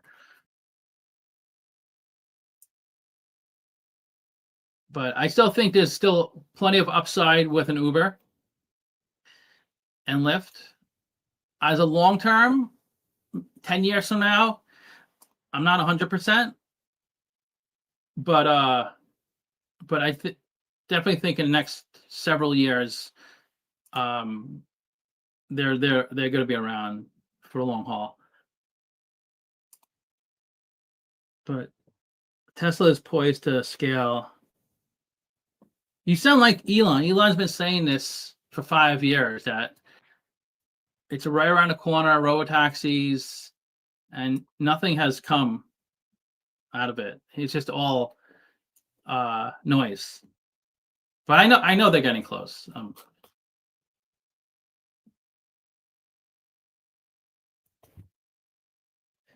So let's see, Soros, his latest trades. He sold BlackRock, but I guess he bought Google. It doesn't say when. 497,000 shares. I guess in Q1 he bought it. Oh no, he sold it. Okay, here it is. If it's red here, it's sold, and if it's green, he bought. So he sold Google. He bought Spiders. He sold Alibaba. He didn't make money on it.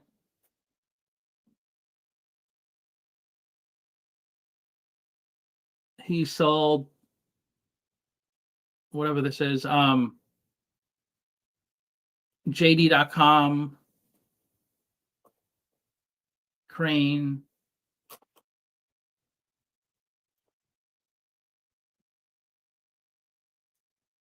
Yeah, I'm looking to start a new business. I contacted someone about starting our own math tutoring business, because I used to run a math tutoring franchise. We were thinking about coming up with our own content. If anybody's interested in learning about that. Bill Ackman, I kind of like Bill Ackman. I wonder why I can't It doesn't let me click into him.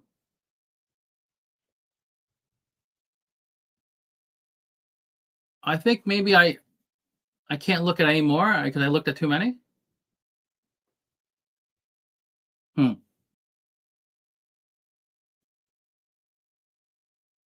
Michael Burry. Sometimes I thought I saw one R. I thought I've seen Michael Burry one R. Maybe not. Michael Burry.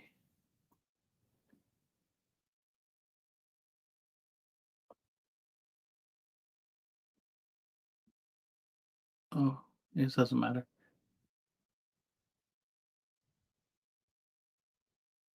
Are these long streams helpful, or are they kind of?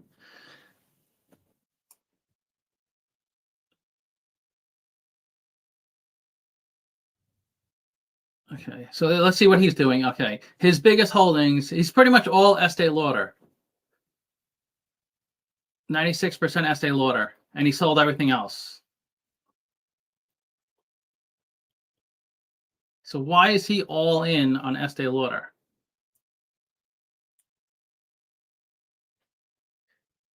Let's look at Estee Lauder.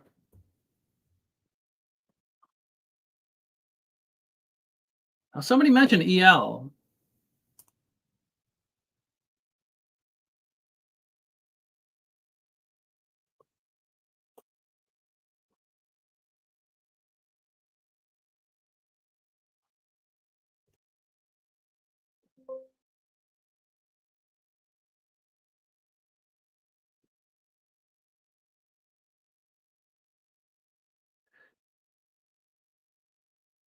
Okay. Michael Burry, double stake in cosmetics maker Estee Lauder. Sometimes when a big investor like him or a Warren Buffett, just them buying the stock, it goes up because a lot of people follow along. That's why, like, it would be illegal for someone like him to manipulate the market. Say he buys Estee Lauder and say it doubles because he bought it, and then he sells off his entire stake. He gets 100% gain and leaves everybody. Estee Lauder has a new CEO. Is that Michael Burry, the new CEO? Michael Burry's Scion Asset Management has doubled stake in Estee Lauder at a time when a beauty giant's new CEO is steering the company through a transformation to overcome weak demand in key markets. The U.S. investor whose bets against the U.S. housing market before the 2008 financial crisis, Big Short, now owns 200,000 shares of Estee Lauder, valued at $13 million. That is double the number of shares it held at the end of the last year. Burry's bets suggest belief in Estee Lauder's ability to reclaim its status as a beauty powerhouse. So maybe we should invest in Estee Lauder. Sometimes I do that if I see somebody that I like as an investor buy a stock. I'll look into the stock, and if I agree, I mean, I might not buy it just because they bought it, but I'll look into it, and if I'm like, I wouldn't have thought of that, but now that I'm looking at it, he just gave me the information to look at it.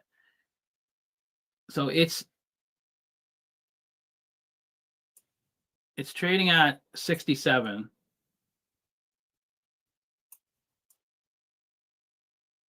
So it's like a 13-year low. So it was this price point in March 2012, and it was 370 at the peak. So it's down a ton.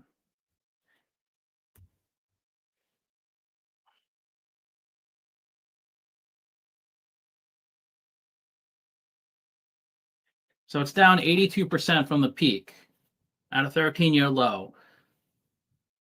So like muscle memory, like if you were able to to bench 200 pounds at one point in your life, but now you can only bench 150. you're much more likely to bench 200 than someone who never benched 200 because muscle memory, you did it once. So physically, you know you can do it again. So the psychological barrier is removed. So what? It's down 82%. Let's see. Simply Wall Street's at 106. Let's look at the past performance. So its revenue isn't too bad. At least since 2014, it was 11 billion. It got up to 18 billion in 2022. It has been coming down to it's 15 currently, but it's not too bad. I mean, it's back to 2019 levels, even though the stock is at 2012 levels. But it's probably not really making much money because these retail stores, it's just tough. Expenses are really high. It's payroll's high. It's hard to, they're all getting squeezed. The margins are really getting restricted. Never catch a falling knife, but scared money doesn't make money. Never catch it. I know. But like, unless your strategy is to only buy when stocks go up, which I'm not saying is a bad strategy, but you don't, you generally want to buy a stock at a low point. You don't want to usually buy a stock at its all-time high.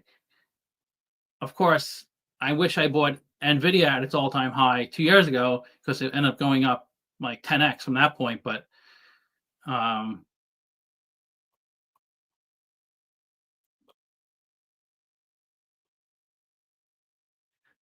let's look at their debt. So I expect them to have a lot of debt. 7 billion, market cap 24 billion. Equity is lower than their debt. They have a lot of cash, 2.6 billion of cash. So I guess he's kind of putting his money, thinking with the new CEO, thinking he's gonna turn the company around. It's Estee Lauder is down 15% so far this year.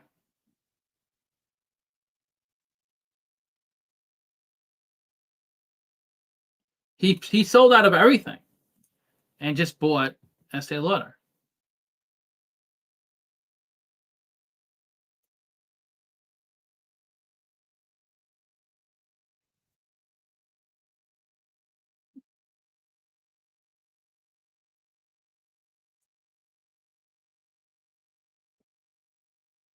Okay, upcoming dividend 35 cents, third quarter dividend. Estee Lauder to report Q3 2026 results on May 1st, 2026.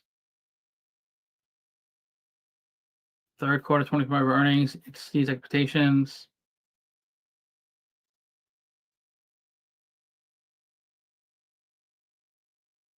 It's an interesting play to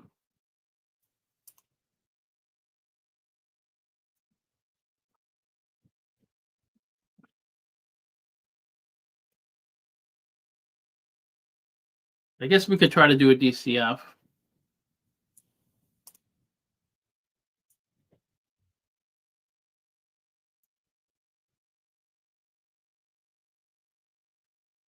Okay, 67.24.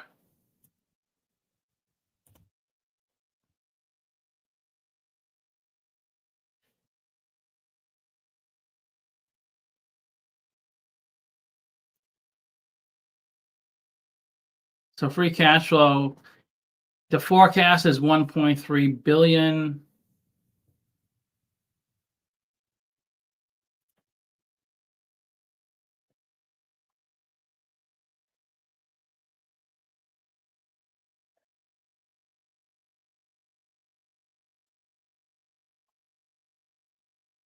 Well, they're pretty much trading right where they're supposed to be trading, $67. I'm pretty much right there at 66.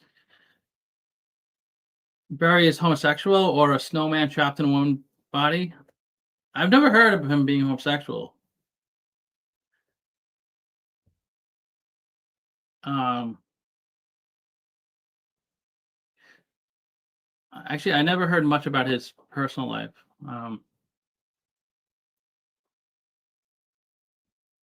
Barry's married and lives in Saratoga with 2 sons. Barry believes himself as he has Asperger's. He's a fan of heavy metal music. Pantera. I've heard of Pantera before.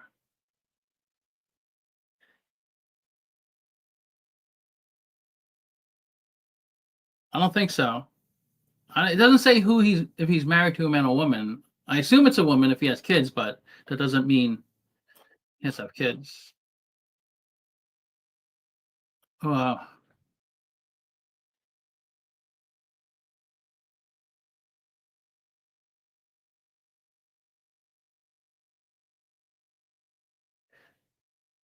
Michael Berry's spouse. Berry's married and lives in Saratoga. How much is that?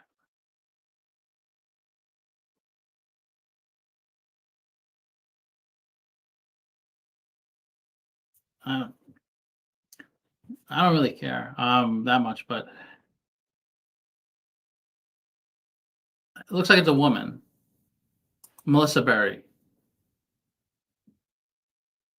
But this is a different person.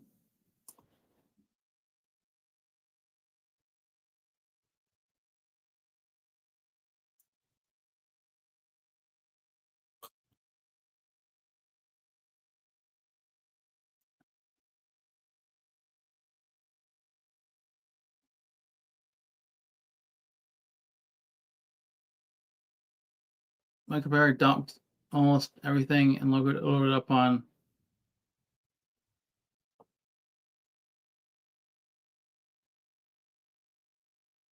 I can't find any information of Vietnamese food. I can't say I even know what Vietnamese food is. Um, Vietnamese.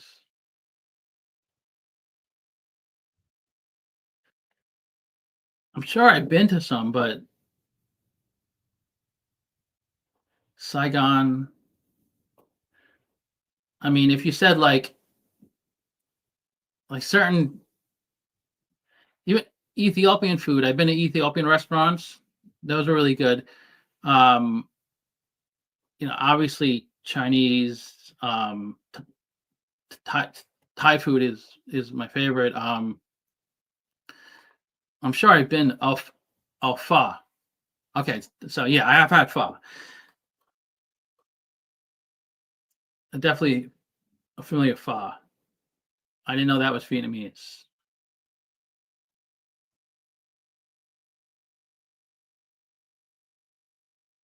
Uh,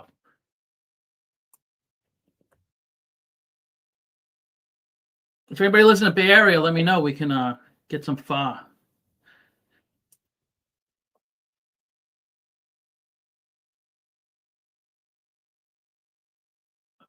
But it might be what country has pho? I would really love to smoke crazy shit with you someday, Scott. That would be fun. Um, I'm down. I'm down for that. No, have I ever been to Netherlands? I'd like to go because if are you in Netherlands? Because there's a few people I know who live in Netherlands. There's one YouTuber. I forgot his name. He's in Netherlands. Oh, you are? I should go. I want to visit other places. It's like years go by and you just don't do these things. I guess because I don't know why. I guess work and stuff. Okay, he is best known for among. Yeah, I don't know about Estee Lauder. I mean, I, I got to commend him on going all in. he has puts on Nvidia, puts on Chinese stocks, lots of Chinese stocks.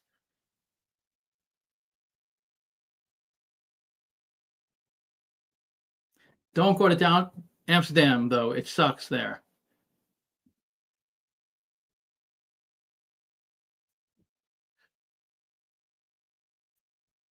Oh yeah,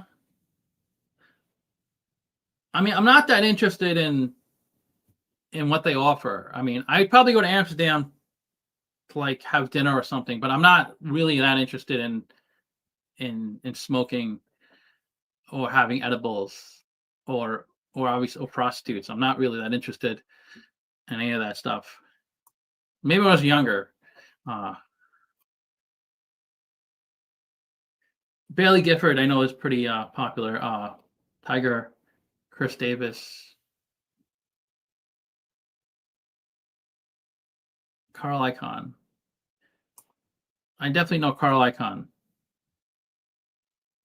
So half his portfolio is in Icahn Enterprises, and that's down 80%.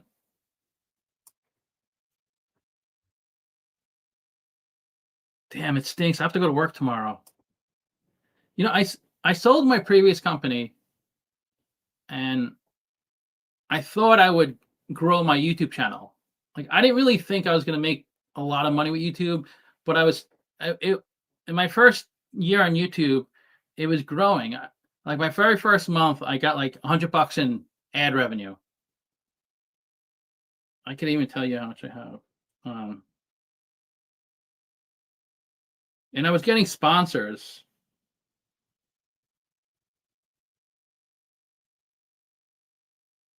I had some sponsors.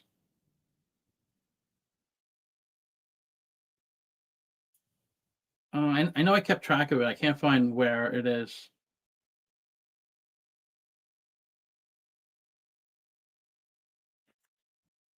Yeah, it was it after like it was in May 2020 I started my channel, and I think only a couple of months it took, and then I got I got approved, I got monetized, and May 2020 was my first video. I think in August I got monetized. I think it took like 3 months, and it actually by the end of the year I was up to almost.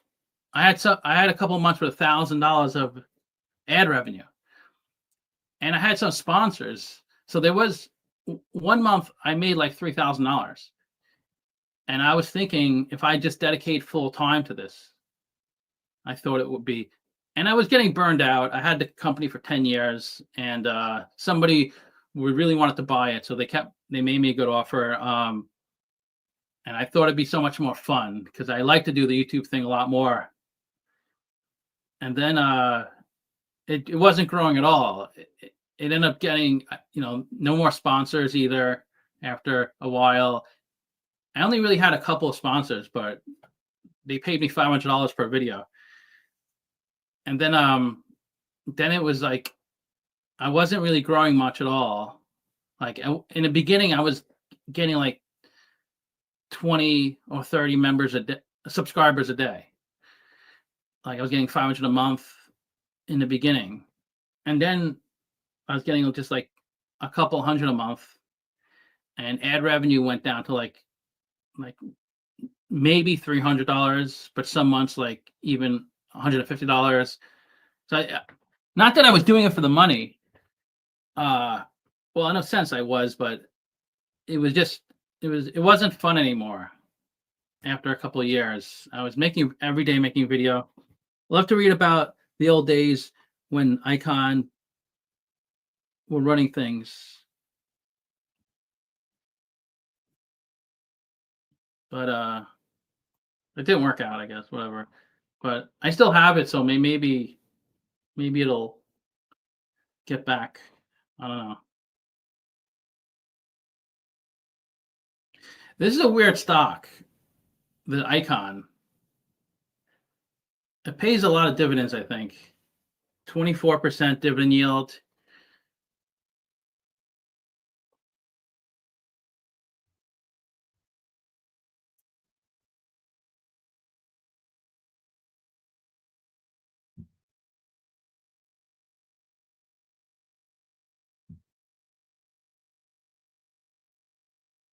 like 30% dividend. What are we buying tomorrow? You'll have 100 tons before the end of the year. Now, I did a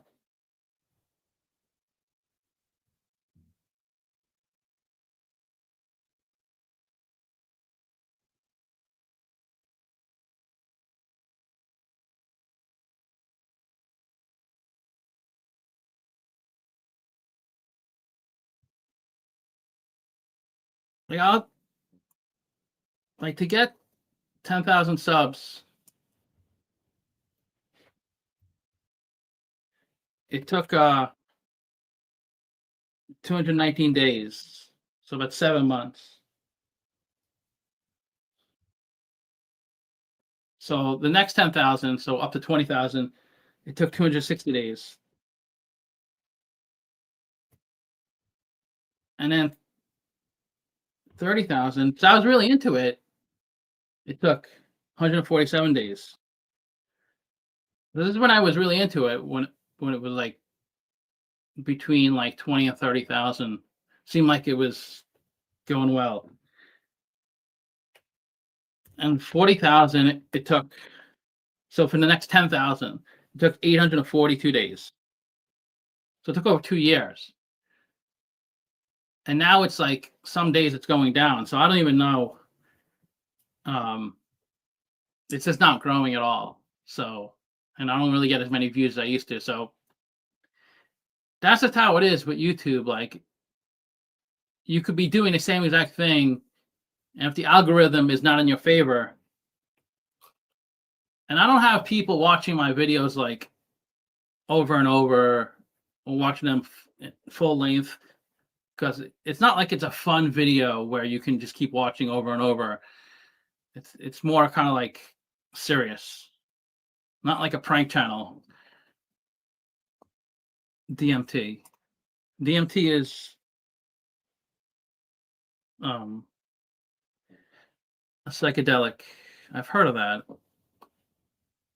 It's is it mushrooms?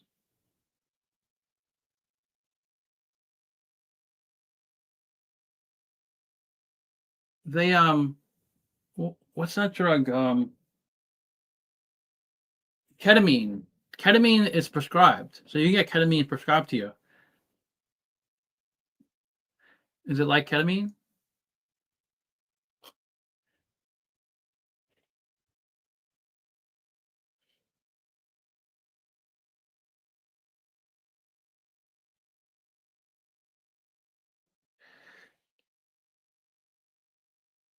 Uh, DMT versus ketamine. He just means a live stream when we take DMT, the psychedelic. Um, well, I guess no one would know if you're taking it. If I'm taking it, you might know. But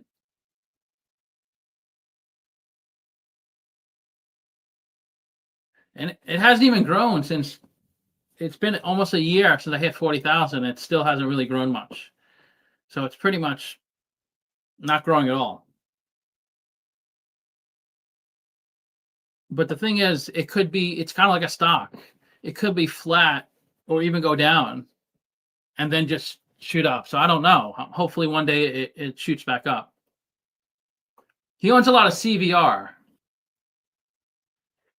So I don't really understand Icon Enterprises, how it works. It's a little confusing to me. Commercial stage medical device company engages in developing, manufacturing, commercializing neuromodulation solutions to patients. I've heard of this company before, CVR.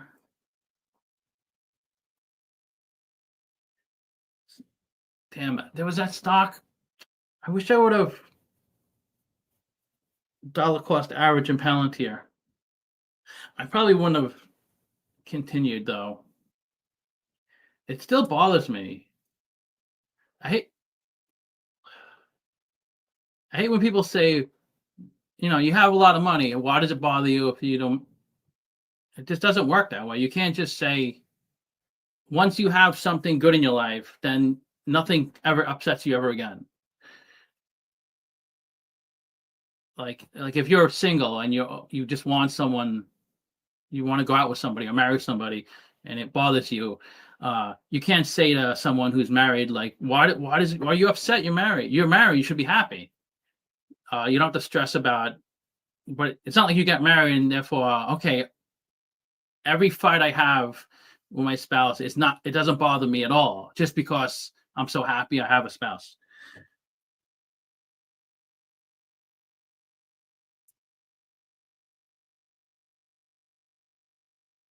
Um, is there any other investors?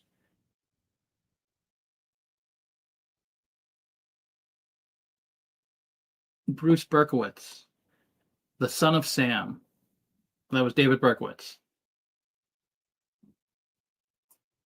Does anybody know the David Berkowitz?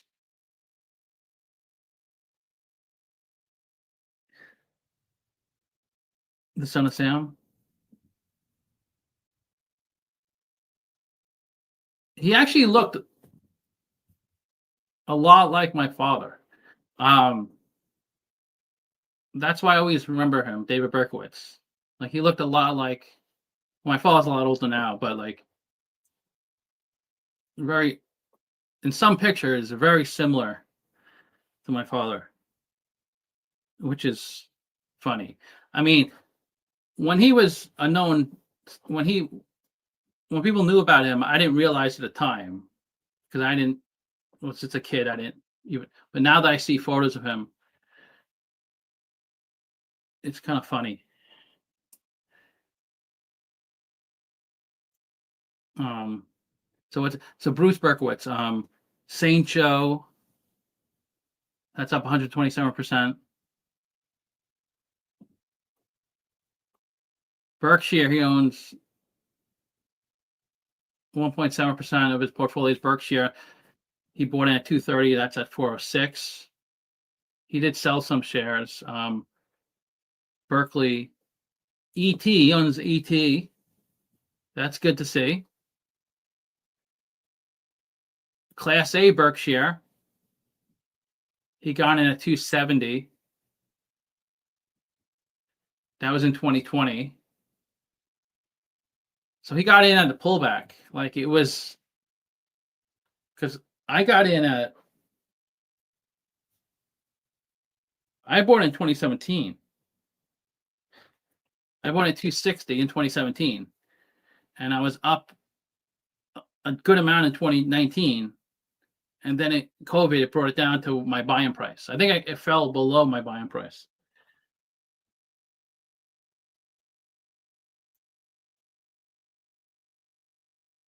Pat Dorsey, Meta, I like to see that. Oh, he got a good buy-in price, 190, and that could have been recently. I bought it at 175 in 2017. In 2017, I sold everything in my retirement account and bought just four things, and I haven't sold any of those four.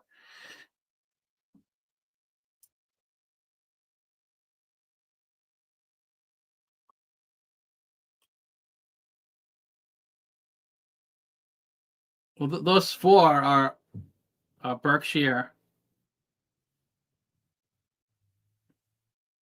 Just this combines all my portfolios, but in my retirement, it's Berkshire. Not, I bought Meta at 170, so there's a lot of Meta in here. This is combining all my Meta, all 658 shares. So what Berkshire, part of this Meta, I bought S&P 500, part of the S&P 500, and I bought PDP. Yeah. So Danner, AutoZone, AirCap, Google, up 120% on Google. That should keep going up. He's down a lot on PayPal. Sprout, he's down. Disney's down. AppLovin, that's turned out to be a really good stock. You just don't know about these stocks until it becomes popular. Like I didn't hear about AppLovin until recently. Smartsheet, DG, he's down 25%.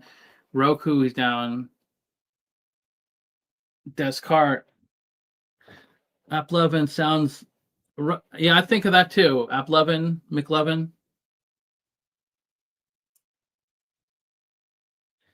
PDP. I wonder if they list what's in PDP.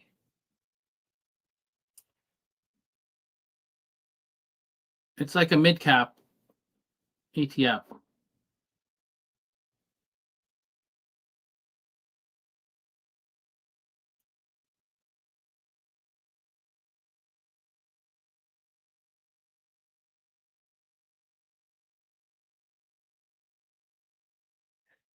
I don't know. Getting hot in here. Sheesh.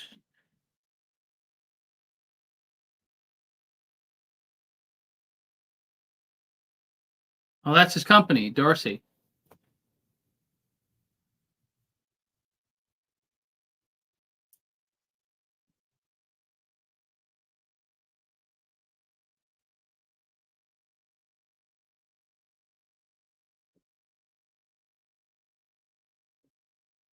So I do own AppLovin. That's the biggest in this portfolio, AppLovin. O'Reilly Auto, Apple, Copart. I think it's mainly a mid cap.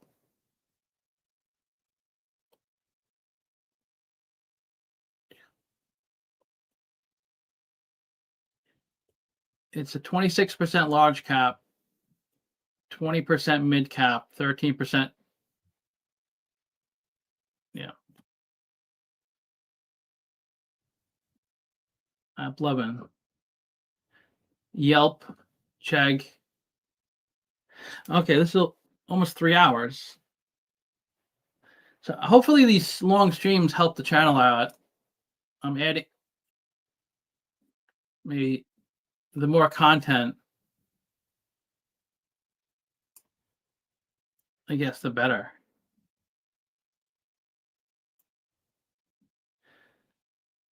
See, I'll show you, like, in the past 30 days, I lost 24 subs.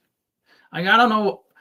I was doing the, remember when I was doing the EA review questions, the enrolled agent, the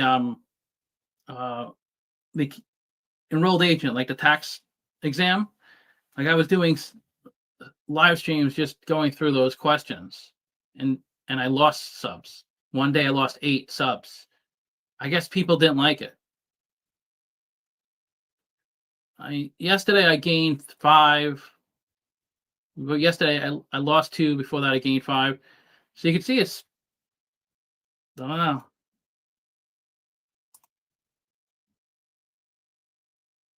In the last year I did gain 2,100, which is not a lot for a year. 2,100. That's like less than 200. No, that is a lot, right? Wait, no, 2,100. That's not bad. I mean, but there was a point. It's hard to tell because I had a channel in 2012, but I didn't make videos until 2020. But this is when it was starting to grow a lot, and then it came down. Well, I stopped making videos because I in 2020, in mid 2022, I started working at a hedge fund, and they said you can't make videos. So then I stopped making videos. And then when I came back, it never really grew like it did in the early days. So I made $23,000 of revenue since 2020. So in 5 years.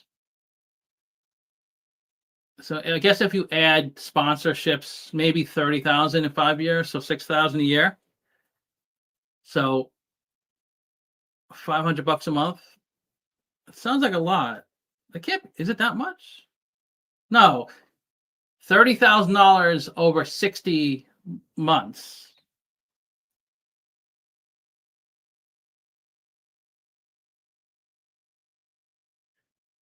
Is it?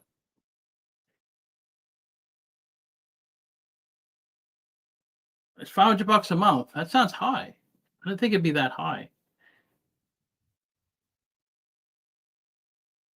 I guess it is. It's mostly in the beginning here. There was some months I actually had like 1,000 of revenue.